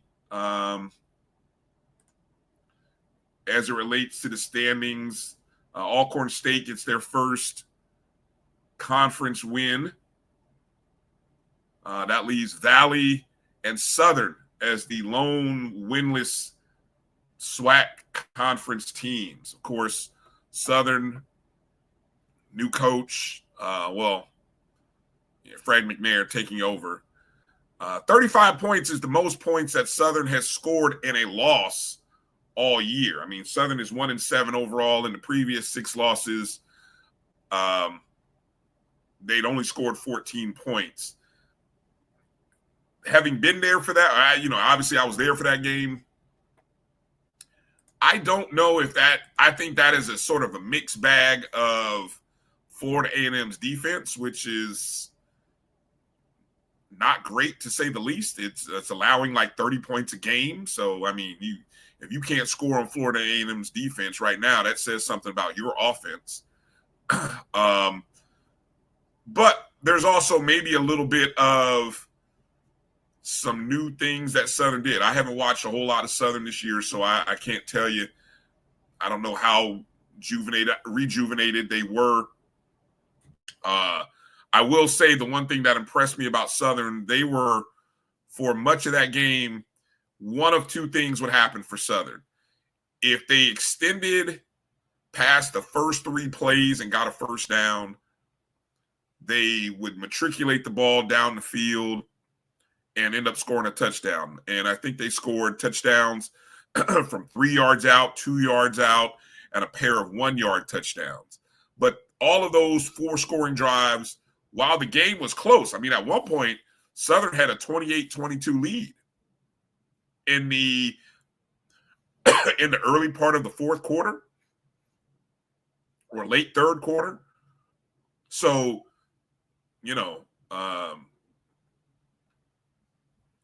okay, Southern was what they were. I've said that they were trash. I've said that they were I don't know if I said they were trash. I've said they were the worst team in the SWAC. I have said that, but that was under the previous coach. So maybe they're a little different now that they have Fred McNair leading them. So yeah, there you go. Again, the biggest surprise to me personally was Alabama State 56-13 over Alabama A&M. I mean, the line was like 11 points, 11 and a half. I honestly thought Alabama A&M would be a little more competitive. So yeah, wrong about that one. Prairie View 38-30. So I had to make some adjustments here because I was a little miffed about this score because the 2 previous opponents that played Lincoln, and I believe that was Alcorn and Mississippi Valley State, scored 42 and 49 points respectively. But I was told by a couple of different sources that this game was shortened. I don't understand why we keep doing this, but I mean, anyway, And they say it was due to weather, not because of the competition. Prairie View scored 24 points in the first quarter. Apparently, the game was shortened in the second half to maybe 6-minute halves. I don't even know. Maybe they were just flipping coins and kicking field goals. I don't know. But I agree 100% that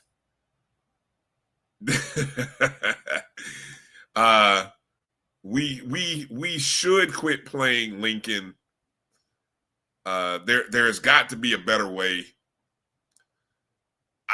You know what, honestly, what I think it is, Dave, SWAC schools have gotten so scared about playing their conference schedule during homecoming. You can't get away from it. You really can't. Because of when you want to have homecoming, which is in October, right? You want to have your October, and that is in the heart of the SWAC schedule.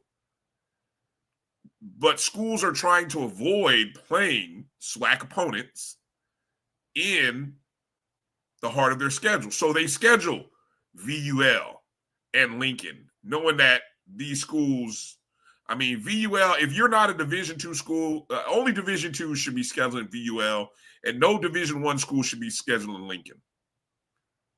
You shouldn't be. I'm sorry. You really shouldn't. So, I just anyway, homecoming is not always about the game. I have to remind myself it's not always about the game. So it is what it is. So, and then quietly, don't sleep on Bethune-Cookman. Another 30 points.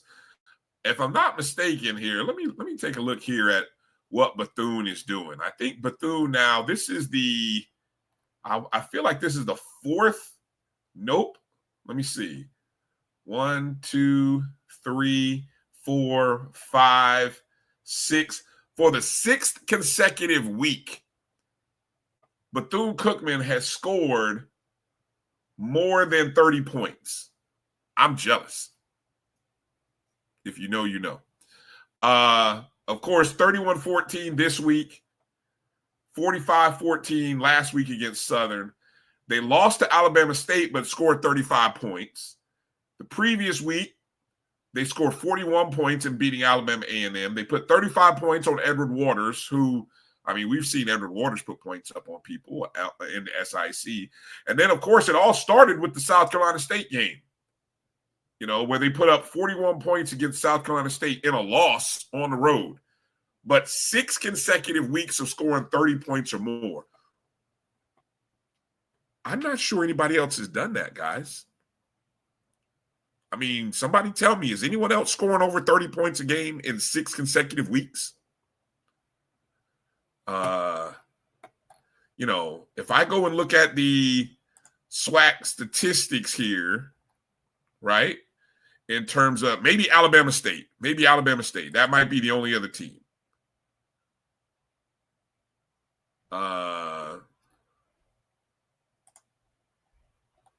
In terms of conference play, maybe Jackson State. Well, no, because Jackson State just had a game where it only scored 24. Bethune-Cookman, just keep your eyes open. If your eyes aren't open now, they definitely should be. They definitely should be. Okay, let's switch over to the CIAA here. Some scores out of CIAA. Of course, the big game on the block was Johnson C. Smith at home, 52-27 victory over Winston-Salem State. WSSU Ram Nation has officially called for, he's posted the new job search. So, he has run out their statistics stating that the 5 previous Winston-Salem State coaches have all won championships. This current coach, Robert Massey, has failed to do so in 5 or 6 seasons. And so, yeah.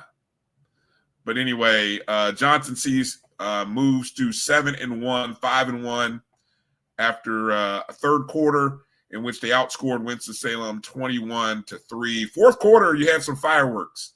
A total of 38 points were scored in the fourth quarter. But Winston-Salem only outscored Johnson C 21-17 in that fourth quarter. Game was pretty much well decided by that point in time. Statistically, Kelvin Durham, 22 of 30, 351 passing yards and 3 touchdowns.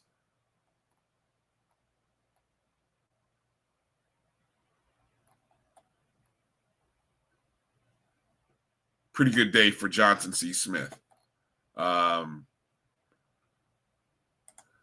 back to the schedule, Elizabeth City State 62-14 over Lincoln. Fayetteville State 31-13 over Shaw on the road.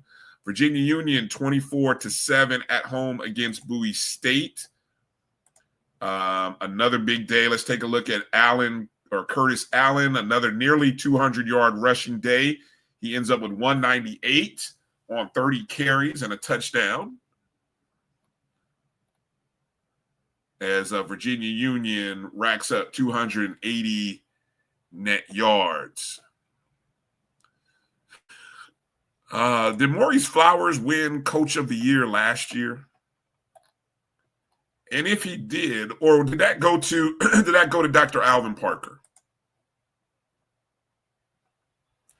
And if Maurice Flowers didn't win Coach of the Year, was it because of the last 2 games of the season? Welcome back, A.D. Drew, ladies and gentlemen. Virginia State with a 51-34 victory at home against Bluefield State ends their winning streak. And Livingstone with a 44-22 victory over VUL for homecoming. All right, so here are the standings in the CIAA. It's still 2 teams unbeaten in conference play, Virginia Union and Fayetteville State, both 5-0.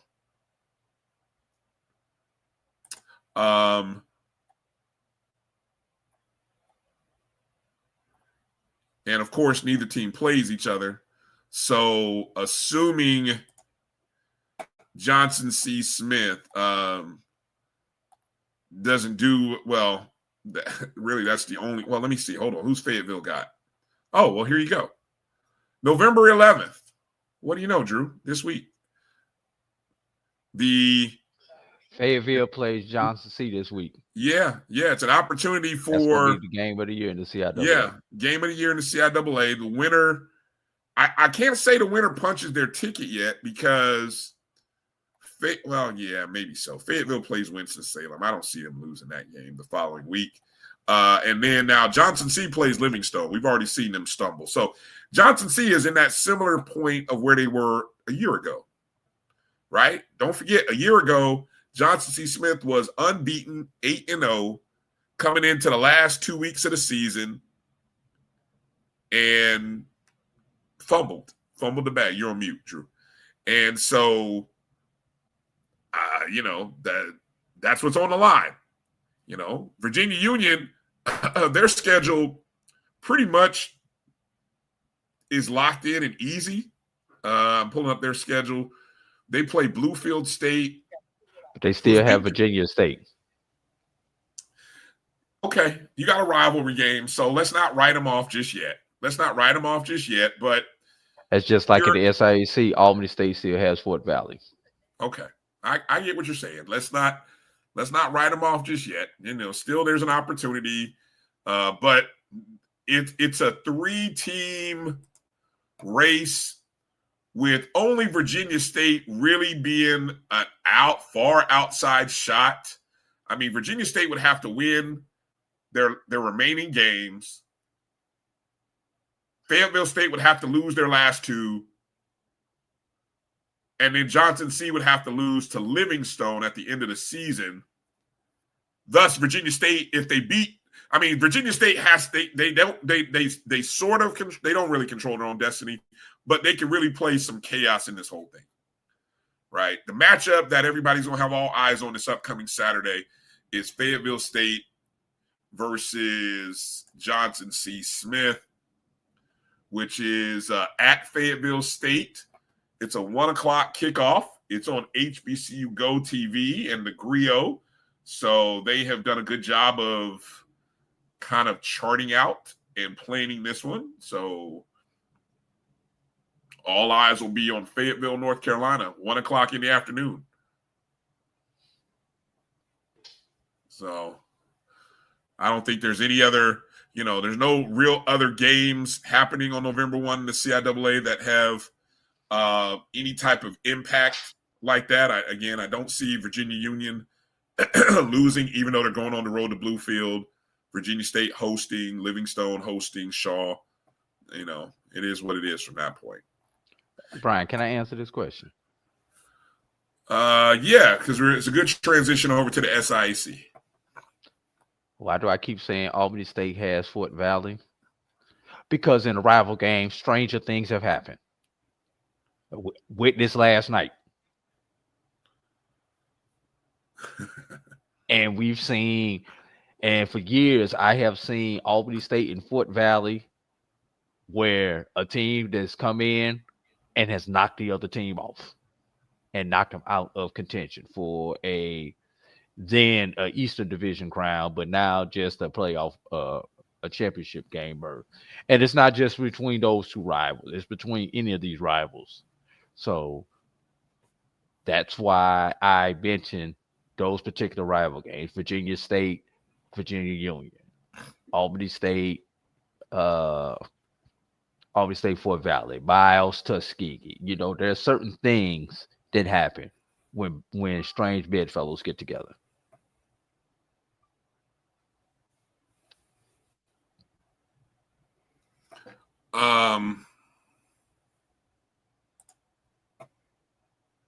All right, let's move over to the SIAC, Drew. Edward Waters, 55-41 road win over Clark Atlanta. They're all offense, no D. Clark had I saw the graphic. Clark had a 34, doing the math here, 34-27 lead at the end of the third quarter. Edward Waters came out in the fourth quarter with a box of rat poison and scored 4 touchdowns on Clark Atlanta, including a 31-yard run, a 60-yard passing touchdown, a 57-yard run, and then a 35-yard pick six ball game. Rat poison. Brian, Clark Atlanta has swallowed it whole this season. They dropped 2-6, 1-5 overall. 633 yards of total offense for the Tigers. Oof. Jesus. 633. 633 yards of offense. Noah Biden, 22 of 39, 368, 4 touchdowns, and 2 INTs. Brady Tillman, running back. I was getting that was the next one. Yeah, go ahead. Yeah. Yeah, Brady Tillman, 15 carries, 171 yards, and a touchdown with a long of 57. For you mathematically challenged people, that's 11.4 per carry. And just good, Jontarius Thomas, 18 attempts for 91 yards. That's normally your clubhouse leader, Brian. Mm-hmm. When you got 18 for 91 at 45.1 carry yards. So how about Davari Morris, 4 receptions, 134 yards, 2 touchdowns. I mean, Makai Lovett, 7 catches, 109 yards for 2 touchdowns. 368 receiving yards, Brian. 368 receiving yards, Brian. There are teams that don't have 368 yards of total offense, and they just got that through the air. Oh, let me break that down even further, Brian. Edward Waters had 265 on the ground. I could pull up 4 stat sheets right now where a team did not even get 265 in the game. Edward Waters is by clear and away the second best offense in the SIAC. Looking at here, scoring, averaging 32.5, which is second to Albany State's 37.4. Offensively, averaging 397 a game, which is second to Albany State's 431. They're third in total touchdowns, right behind Kentucky State. I mean, I know I said what I said, but Allen and Kentucky State might disagree a little bit. They've had some defensive scores, both those teams. Yeah.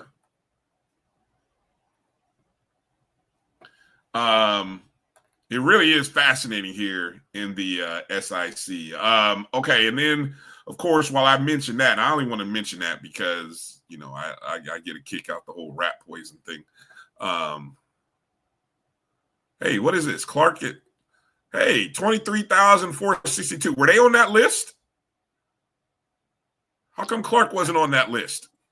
I don't know, but Clark does have the advantage. They got that whole hill on that one side that they can sell. And unlike most places, Brian, where the hill is in the end zone, Clark's hill is actually where your sideline bleachers would be at. Yeah. And I think Clark just had to have a slightly better homecoming attendance for reported at Morehouse. I'm just personally saying. Was it Clark's homecoming? Yes, was that Clark's homecoming? That was Clark's homecoming. Okay. I personally think they must have looked at our number and said we gonna put a number out higher than Morehouse's number. Yeah, I said it.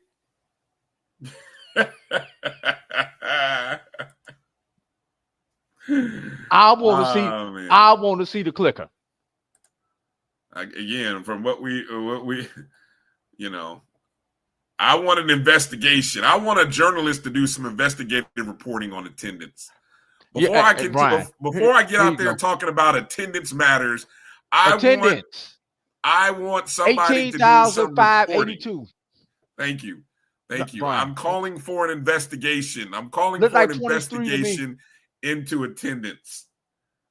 We need to standardize attendance. Can I give you a hint? Hold on. Let me finish my rant. Because someone seriously may be listening. This is a great opportunity for a young journalist, somebody who's looking to get into this, maybe a young student, maybe somebody's looking and maybe they're listening. Here's how I would do this. I would first start at the conference level. I would ask the conferences, are there standards for how attendance is taken? Okay, do some investigative numbers. Does the conference even care? First off, so find out, is there a standard of the attendance? Okay, no, then go through every school. Start with the athletic director, the ticket office, and ask them, how do they account for attendance this season?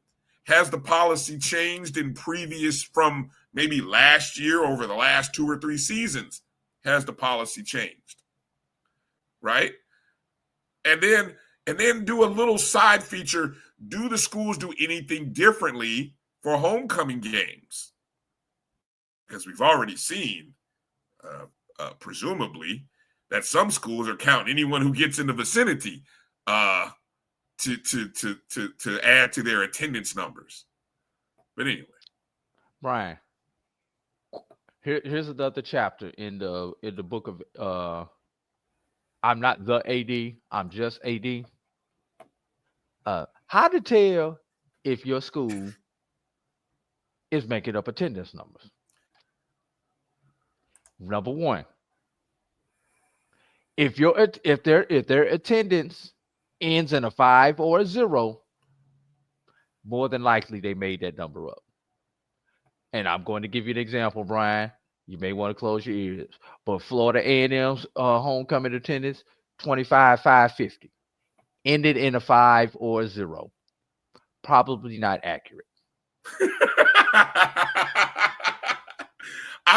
You know what? I'm not even going to disagree with you on it, Drew, and I'll tell you why I'm not going to disagree with you. I knew that number was Fugazi when I saw it. I just kept quiet because it was Florida A&M. But I that one just sticks out in my mind. All right, that's pretty good. That's pretty good, Drew. Number two, when you have a hard sellout in a place and there are many empty seats, probably made up. No, number three. Here's the sneaky one, Brian. What year was FAMU founded? Oh, 1887. So, just a hint, y'all. If your school's attendance, if the last two digits equal the year your school was founded, chances are more than likely.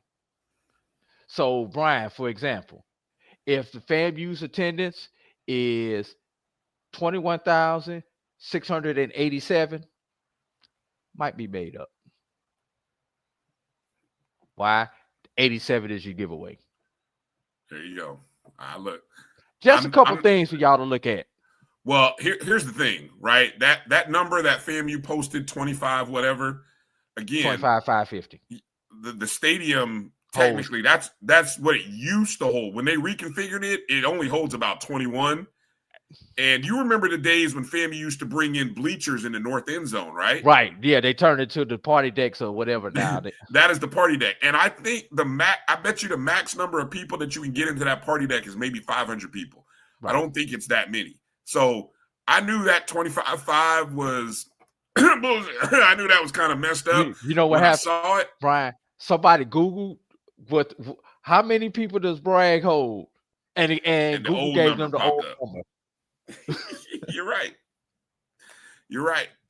I mean, because I've been there when I've seen less reported numbers, and Emmett, you don't even want to even go down that road. Yeah. And let me tell you why, Emmett. Because obviously you have student tickets, which are part of the student activity fees, so those are free if they're even counted as ticketed people. Because sometimes you just pass through a gate. No, sometimes they just pass through a gate with your student ID. Yes.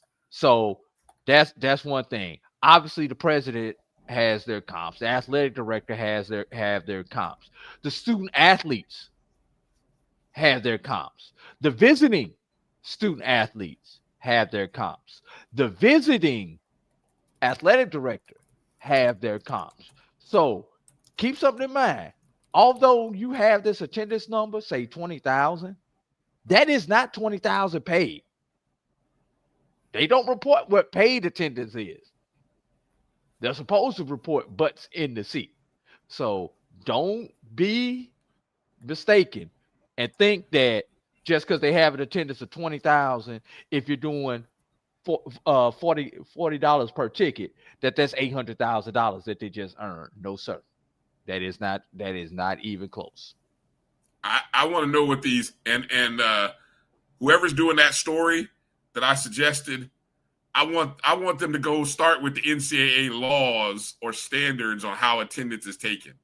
And when you start asking questions of schools, please cite, well, NCAA statute, whatever, or rule number, whatever, bylaw number, whatever, states that attendance should be this.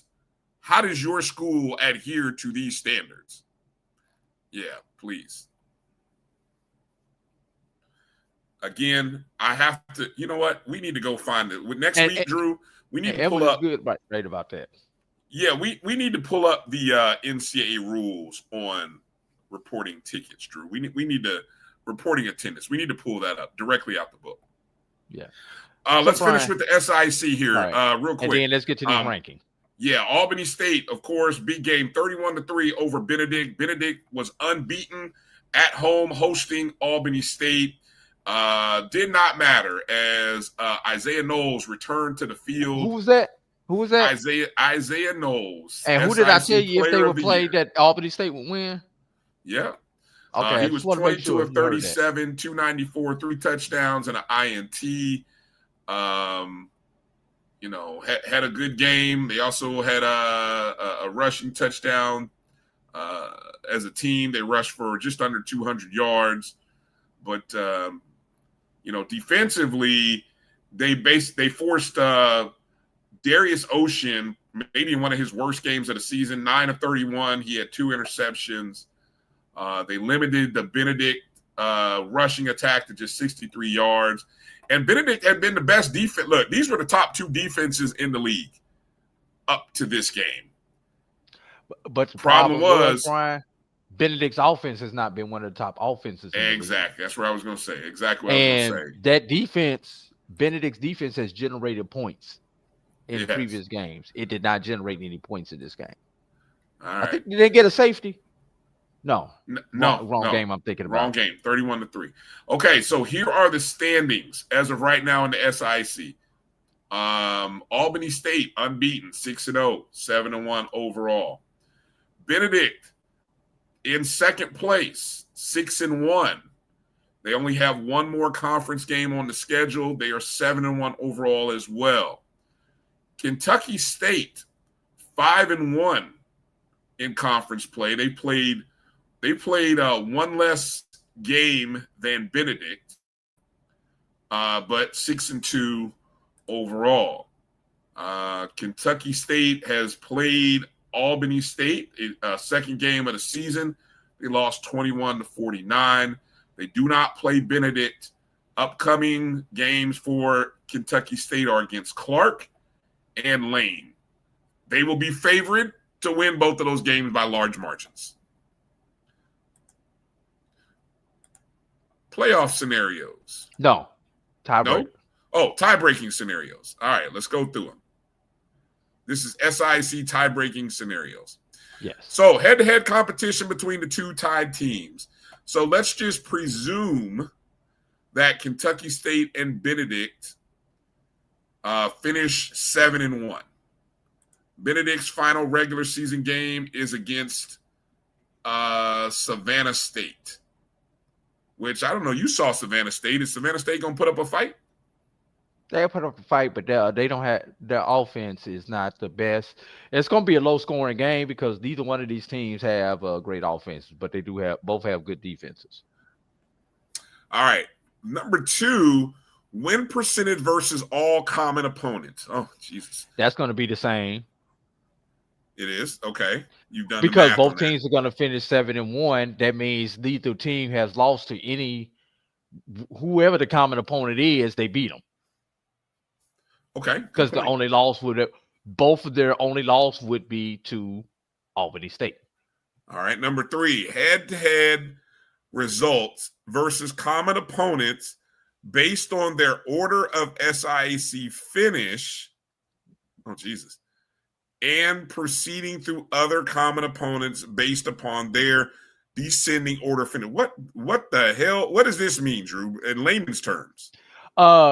You start at the top, and this really helps in a sport like basketball more than football. So head-to-head versus common opponents. So who finishes number 1 in the conference? Your head-to-head versus that one. Albany State. Both teams beat Albany State, and you keep going down until you see if there's a win-loss difference between those common opponents. It's going to be the same on this one. Oh, okay. Glad you've already looked into that. Jesus. Yes. There's got to be an easier way to do number 3. But anyway, number 4, combined win percentage of conference opponents.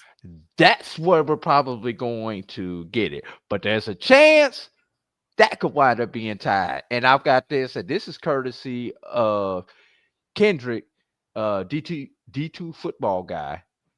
And he's predicted a 2-way tie between Benedict and Kentucky State, with rule number 4 being applied. KSU's opponents' combined SIAC record, which is number 4, would potentially be right now is 22-27. SIAC opponents: Albany State 6-0, Edward Waters 4-2, Savannah State 3-3, Miles 3-3, Morehouse 3-3, Central State 2-5, Clark 1-5, Lane 0-6. Benedict's opponents combined records: 1 game better, 23-26. Albany State, Edward Waters, Fort Valley, 3-3. We did not mention them. Allen, 3-3. Savannah State, 3-3. Central State, Tuskegee, who's 1-5. Clark is 1-5. So right there, that gives Benedict the edge so far. Benedict has the edge right now. So this really is going to come down to how their opponents do the remainder of the season.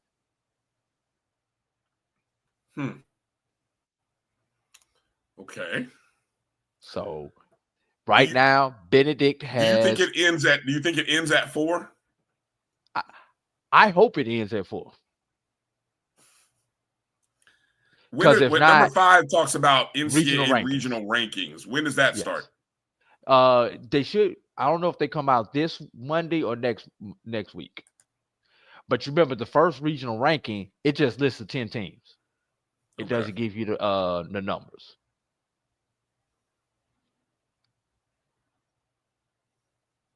So it's going to be interesting. And I think, like I said, I think regional rankings come out. By the way, who did you say Benedict has left on their schedule? In conference, Savannah State. And then Kentucky State once again has who? Lane and Clark. Clark and then Lane. Because they had a bye week this week, and then they come out of the bye and they finish up home against Clark, on the road at Lane.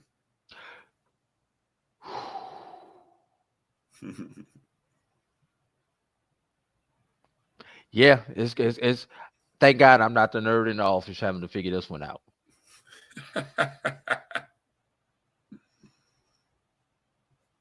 So they've got Clark this week. That's going to be fun. Anyway, let's get to these rankings, man, so we can get out of here. All right. Thanks, Jack, for clarifying that. They come out tomorrow. Real quick, make sure we look at that schedule here for the Hold upcoming up. schedule. Blue Jacket says KSU strength of schedule will get worse with Clark and Lane. Clark is a common opponent, so that won't affect either strength of schedule. Lane is the down is the one that's going to bring Kentucky State's strength of schedule down. That's going to be it. Clark is a common opponent, so they would get the same amount of points for with Clark in both of them. It's going to be Lane versus here you go. Lane and Tuskegee are going to make the difference.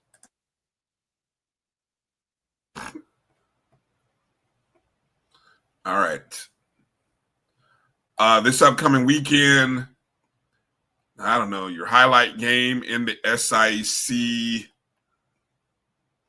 Yeah, ugly schedule in the SIC. You guys are taking on Allen. Albany State hosting Savannah State. Yeah.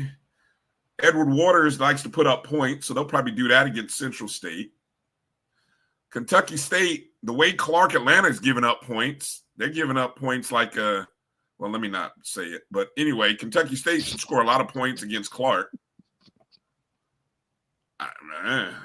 Okay. No, Brian, you laugh when I'm saying this. This Lane Tuskegee game actually is going to affect who finishes 2 and 3 in the conference. Really? Yes. How's that possible? If Lane beats Tuskegee, that actually helps Kentucky State's strength of schedule. Okay. That game is going to – these games that shouldn't matter will wind up determining the race, determining who gets into this playoff or the championship game. All right. Any other game? I think we've kind of gone through all of the upcoming matchups for this upcoming week.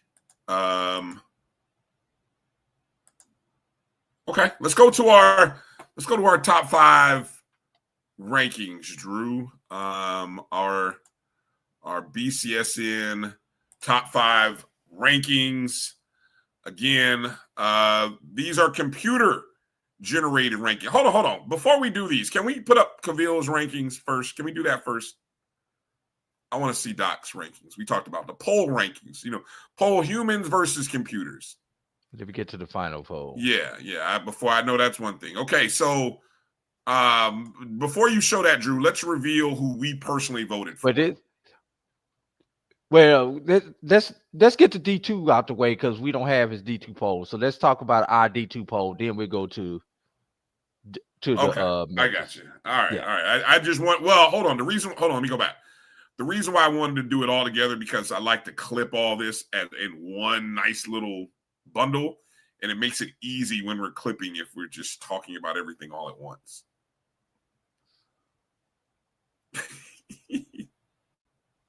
Thank you. Okay. So this morning, in case you missed, Dr. Cavill's inside the HBCU Sports Lab, the latest major division poll rankings. Humans like A.D, Drew, and I. Wow, I am shocked. North Carolina Central falls from 2 all the way to 7. Wow, that's drastic. That is a heavy drop. Texas Southern on a bye week stays put at 6. Surprisingly to me, Dell State only moves up from 7 to 5. South Carolina State moves up from 5 to 4, and somehow somebody voted them first. I have not my poll, but okay, everybody's entitled. Jackson State drops from 1 to 3. They still have a few people that picked them first.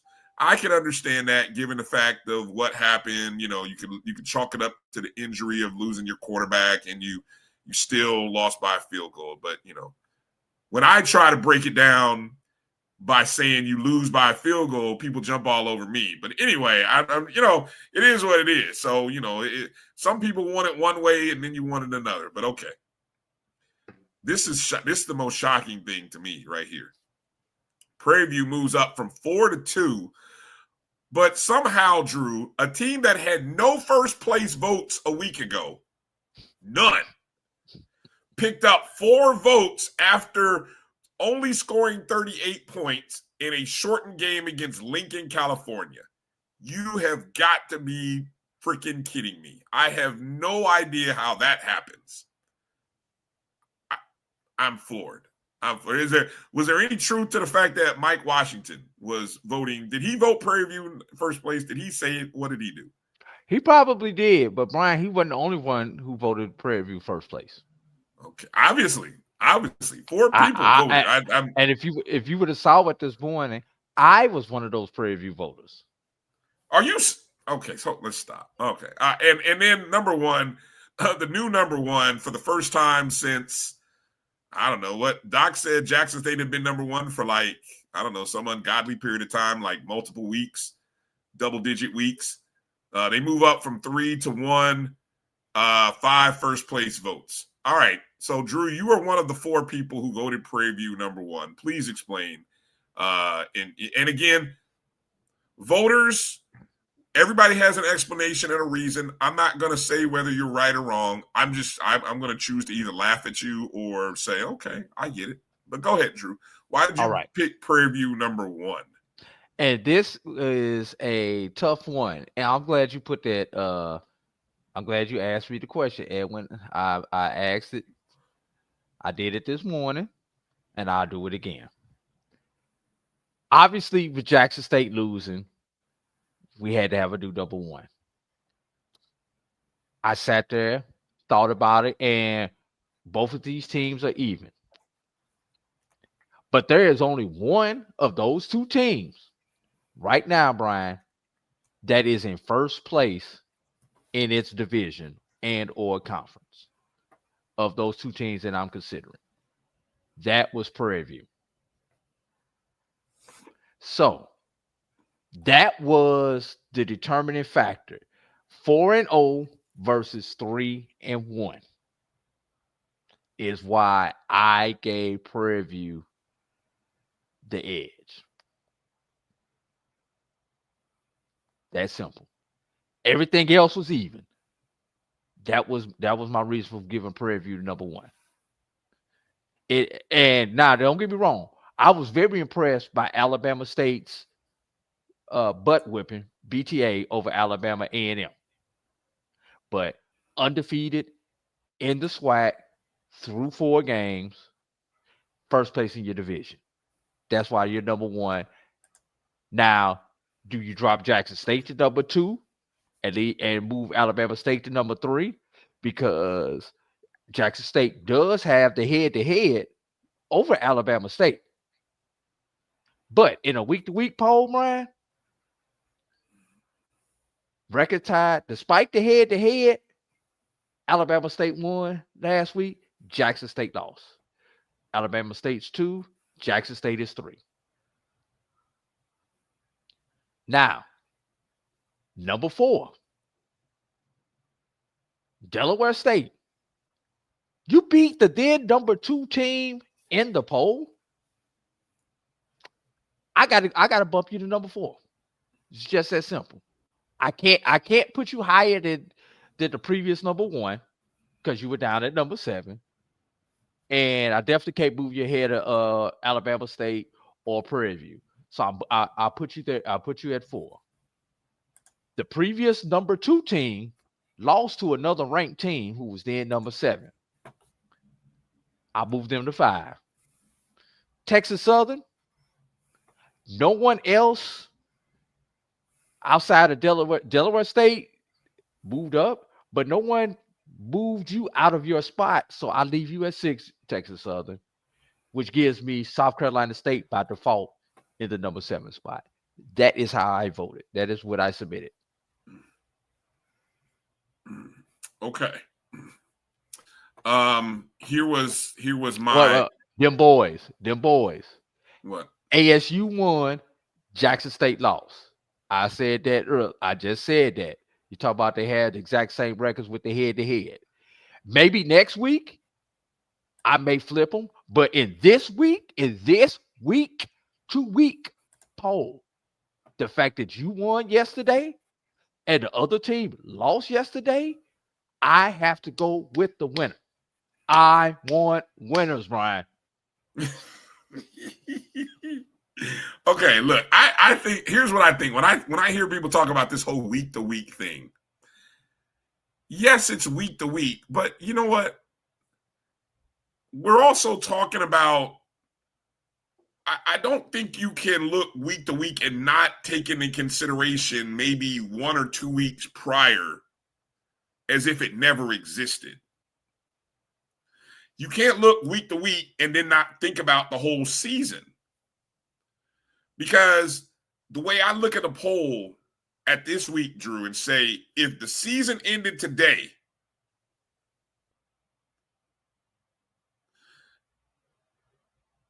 this would be the team that would be the champion. Now, that may sound odd based on what I do with my ranking. Now that I just said that. But I do think there's a level of moving up and down when you win and when you lose. So let me start with the Alabama State and Jackson State factor. A 1 versus 2 matchup that goes down to the last play, and the losing team is 1 yard away. And they lose, they cover expectation, they lose on the road. It's almost like a push. It really is. There's no advantage in that game to me. Point of personal privilege.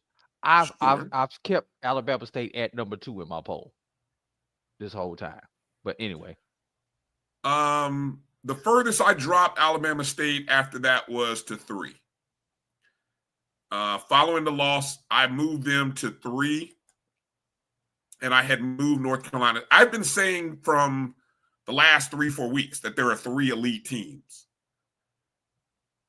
There's a new team that's entered the hunt, in my opinion. But I've been saying coming into this week, there was Jackson State, North Carolina Central, Alabama State. Put them in a bag, shake them up, and I'm good with whatever comes out in the Celebration Bowl.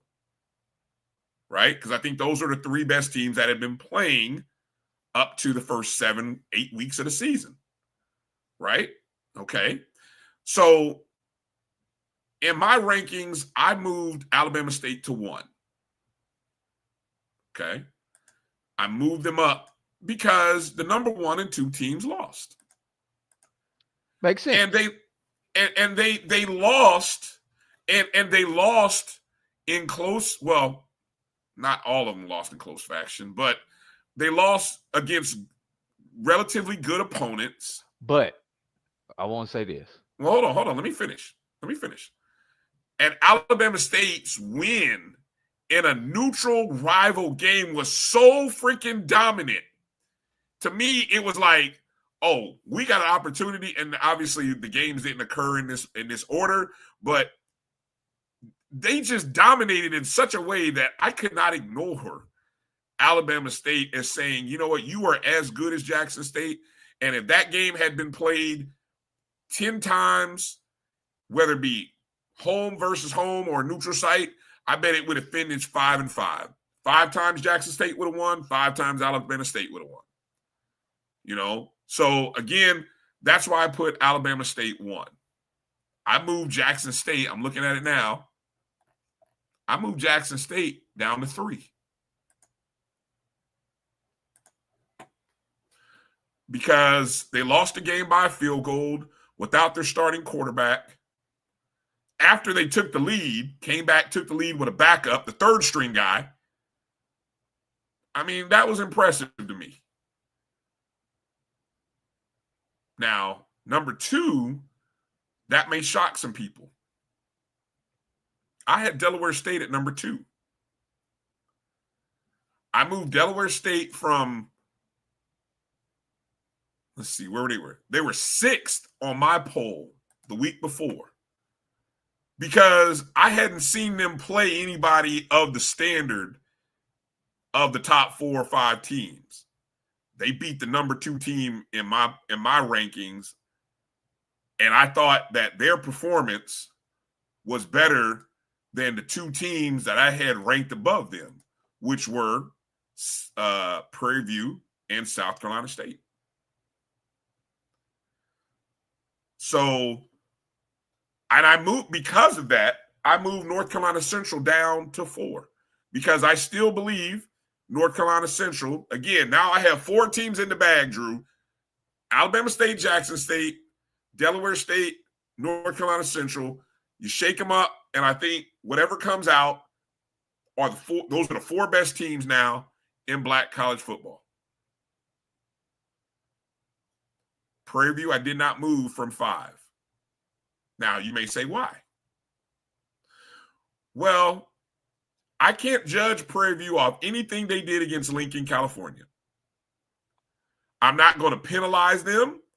I'm not going to give them any first place votes, definitely, because you beat a team that you should have beat. Hey, Bryan, can I ask you a question? Yes. Let's see. Texas Southern played VUL. Delaware State. Texas Southern is ranked 7th. And I'm just saying, Delaware State has played 2 Division II opponents. South Carolina State has played a Division II opponent. North Carolina Central has played a Division II opponent. Alabama State, have they played? Yes, they played a Division II opponent. Yeah, they didn't play Miles yet. Yeah. Okay. The reason I bring that up, and just for everybody out there, and I know this is not you, Bryan, everybody has a push game on their schedule. So sure. Yep. I'm glad that's what I'm saying. That is a game. I don't know about you, Bryan, but when I see those games, it don't help you or it don't hurt you. Correct. I just throw that one out the window.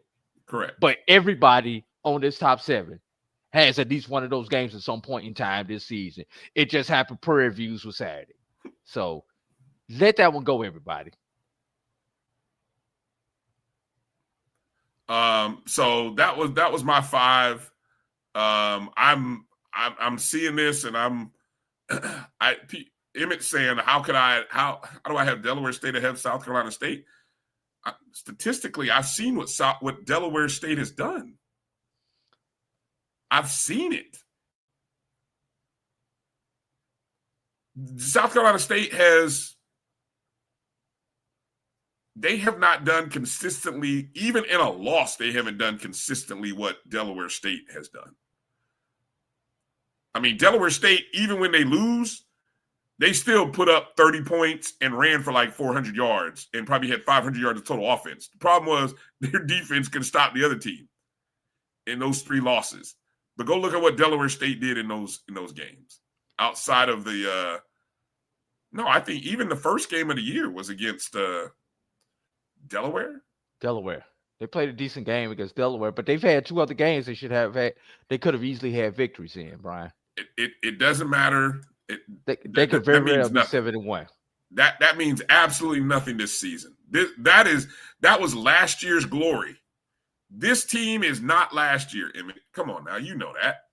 South Carolina State is not the same team as they were last year. Different players.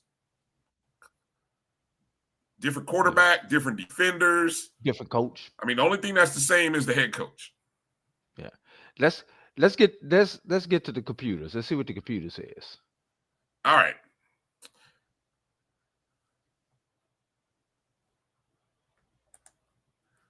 These are the BCSN top 5 computer rankings for week number 3. Week number 3 here, presented by the BCSN SportsWrap. This is the under D1 rankings. These are schools that are primarily existing in the NCAA Division II and NAIA.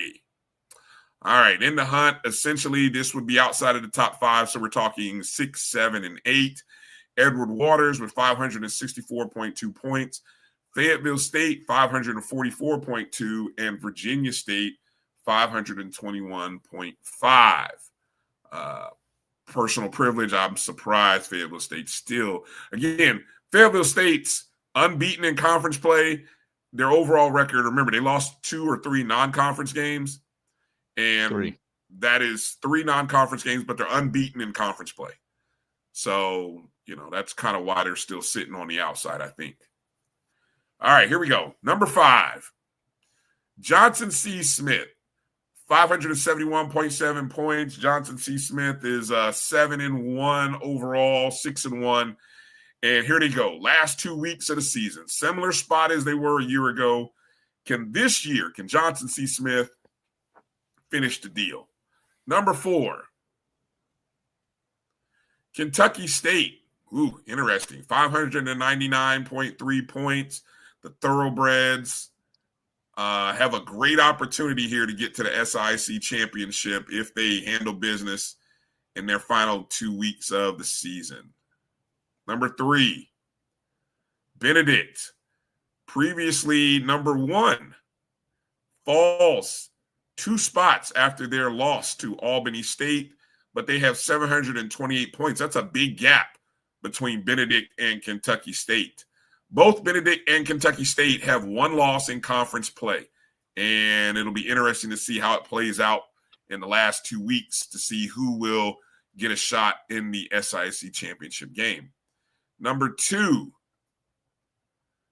I believe Virginia Union, they were number 1 like 2 weeks ago, correct? Yes. 2 weeks ago. We've had 3 number 1s in 3 consecutive weeks. Yeah, Virginia Union stays put at number 2, 775.1. That means our new number 1 for the 3rd consecutive week, Albany State, 784.4. Interesting. The top 3 teams, 1, 2, and 3, have all had a taste of being number 1 in our rankings over 3 weeks. I wonder, just wondering here, with the matchup upcoming between Johnson C. Smith and Fayetteville, a win by Fayetteville could possibly move them into the top 5. But a win by Johnson C. Smith, could it elevate them closer to number 3? We if we have time, we can run a simulation to see. But yeah, no, we don't have time. But not tonight. Not tonight. Okay, I was gonna say not tonight. Jesus. Yeah. All right. So there's the BCSN under D1 rankings, top 5 for week number 3. Let's go over to the Division I side of things. Again, these are computer rankings. In the hunt, one school outside of the top 5 that's worthy of mentioning, and that's Prairie View A&M, 514.6. See, even the computer, I think like the computer. Anyway. Yeah, it's going to be some people going to be shocked when they see what the computer spits out. That's all I'm going to say. Y'all might want to pay attention. And again, this is Division I rankings. I know it says under D1, but this is actually Division I rankings, just so you guys are clear about that. That's okay. All right, here we go. Number 5. The computer says Delaware State, 514.7. Was Delaware State number 5 last week? No, they were. I think they were outside. Okay. So they get the win over Central. They move into the top 5, 514.7. I feel like Delaware State, though, maybe they were I think they were in the hunt, maybe. Anyway, go ahead. Number 4. Number 4 in the Division I rankings. As we move up. I thought I hit the button. I'm sorry. Sorry. That's all right. Number 4, North Carolina Central. Ooh, look at that margin between Central and Del State. Despite Central losing to Delaware State, they still have a very slim lead over Delaware State. You know, the computers still value the season that North Carolina Central has had to date as being just a little bit better than Delaware State. Okay, that's understandable. Still a lot of games left. 4 MEAC games left to play. We'll see how that changes. Number 3, BCSN Division I. Whoa, that's a shocker. Texas Southern, 555.5 points. This is the same Texas Southern team that lost to Prairie View on the final play of the game to open the season. Currently sitting in second place.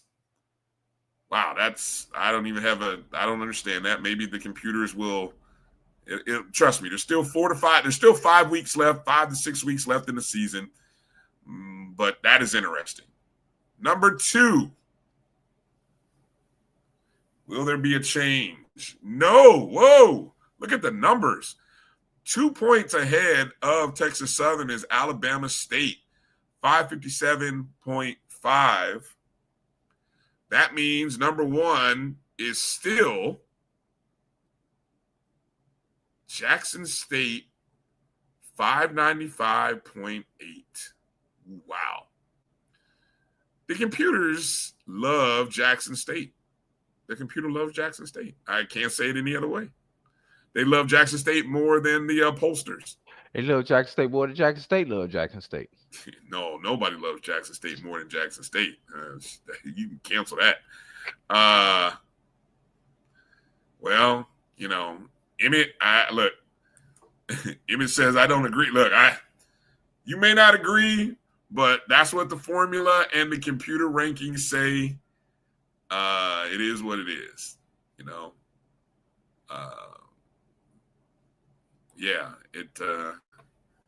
Wow. Texas Southern, look at that. Hey, Brian, before we go, one thing, I just pulled this up. I just want you to see this. These are see if I can enlarge this a little bit.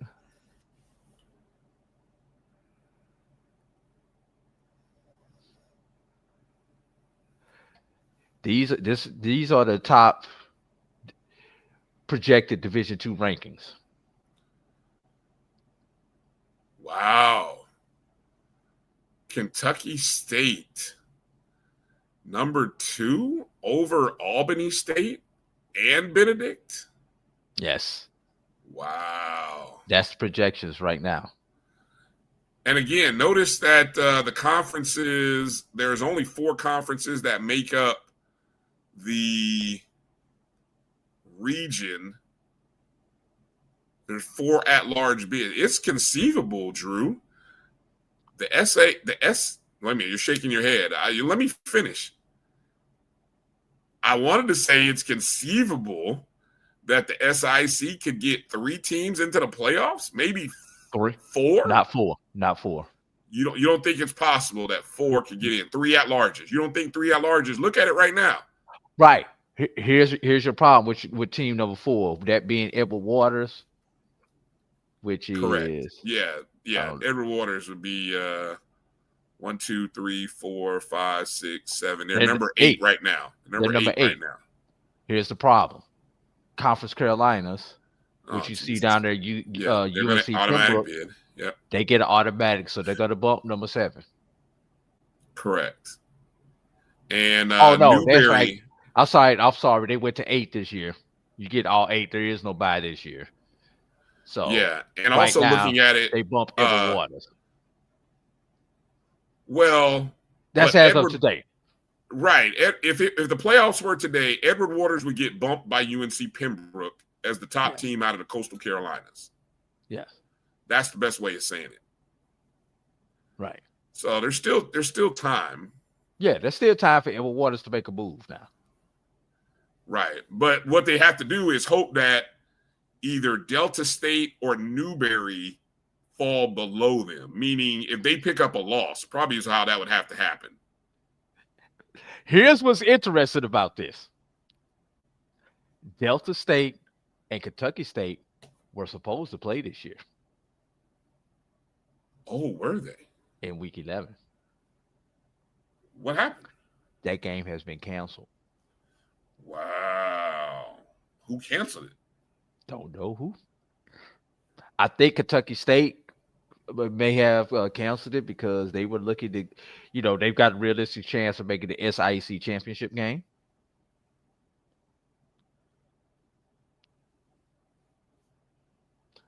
So that game's not happening as of right now.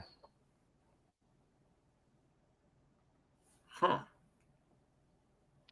Okay. So, just thought that was worth sharing, Brian. No, it definitely was. Good stuff, Drew. Good stuff. Okay.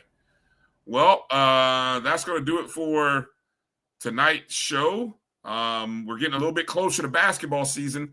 I've seen some NAIAs started to play. Maybe next week I can coax Liv to come in and talk a little preseason basketball hoops with us. Yeah, so maybe we can. Maybe we can mix in at least one segment talking about basketball next week, because the Division I season will start a week from Monday. And if I'm not mistaken, I remember she said that there's 32 schools, HBCU Division I teams playing on that Monday. Something like 19 men, 13 women, or it's either the other way. But yeah, the season kicks off. And she's been paying attention to the exhibitions. Maybe there's an angle there. There might be some people there who want to get down on a little bit of action on that opening night of the basketball season. We are in the sports equinox, Drew. A great time. The World Series is tied up at a game apiece. You got the NBA in its opening week. You got football season, college footballs. Hockey is started. Man, this is the greatest month, greatest season of the year right here. So love it. Love it. Absolutely love it. All right. Well, again, want to thank everybody for tuning in and watching the show tonight. You got a lot of options. If you missed any part of the show, I'm going to encourage you to go download the BCSN Pod Zone. You can watch all of the shows that are part of the network. The Carlos Brown Show from Saturday is available on the Pod Zone. If you missed this morning's Dr. Cavill's Inside the HBCU Lab, that will be up a little bit later along with our show. And then stay tuned for a week of great content Make sure you're following us on Twitter, Instagram, Facebook. Make sure you have the notifications turned on so that when new shows get set up, you are aware of when they will be on the show. Appreciate everybody for tuning in. Appreciate everybody in the chat. Hit the thumbs up and the like button if you're still watching. And yeah, that'll do it for tonight's show. Any last words, Drew, before we close? Nah, let's pick up this show and get out of here, man. All right. For A.D. Drew, I'm Bryan Fulford. Have a great week, everybody. And we will see you, Lord willing, next Sunday night, 6 o'clock Eastern. Peace out. Travel light, everybody. We'll holler.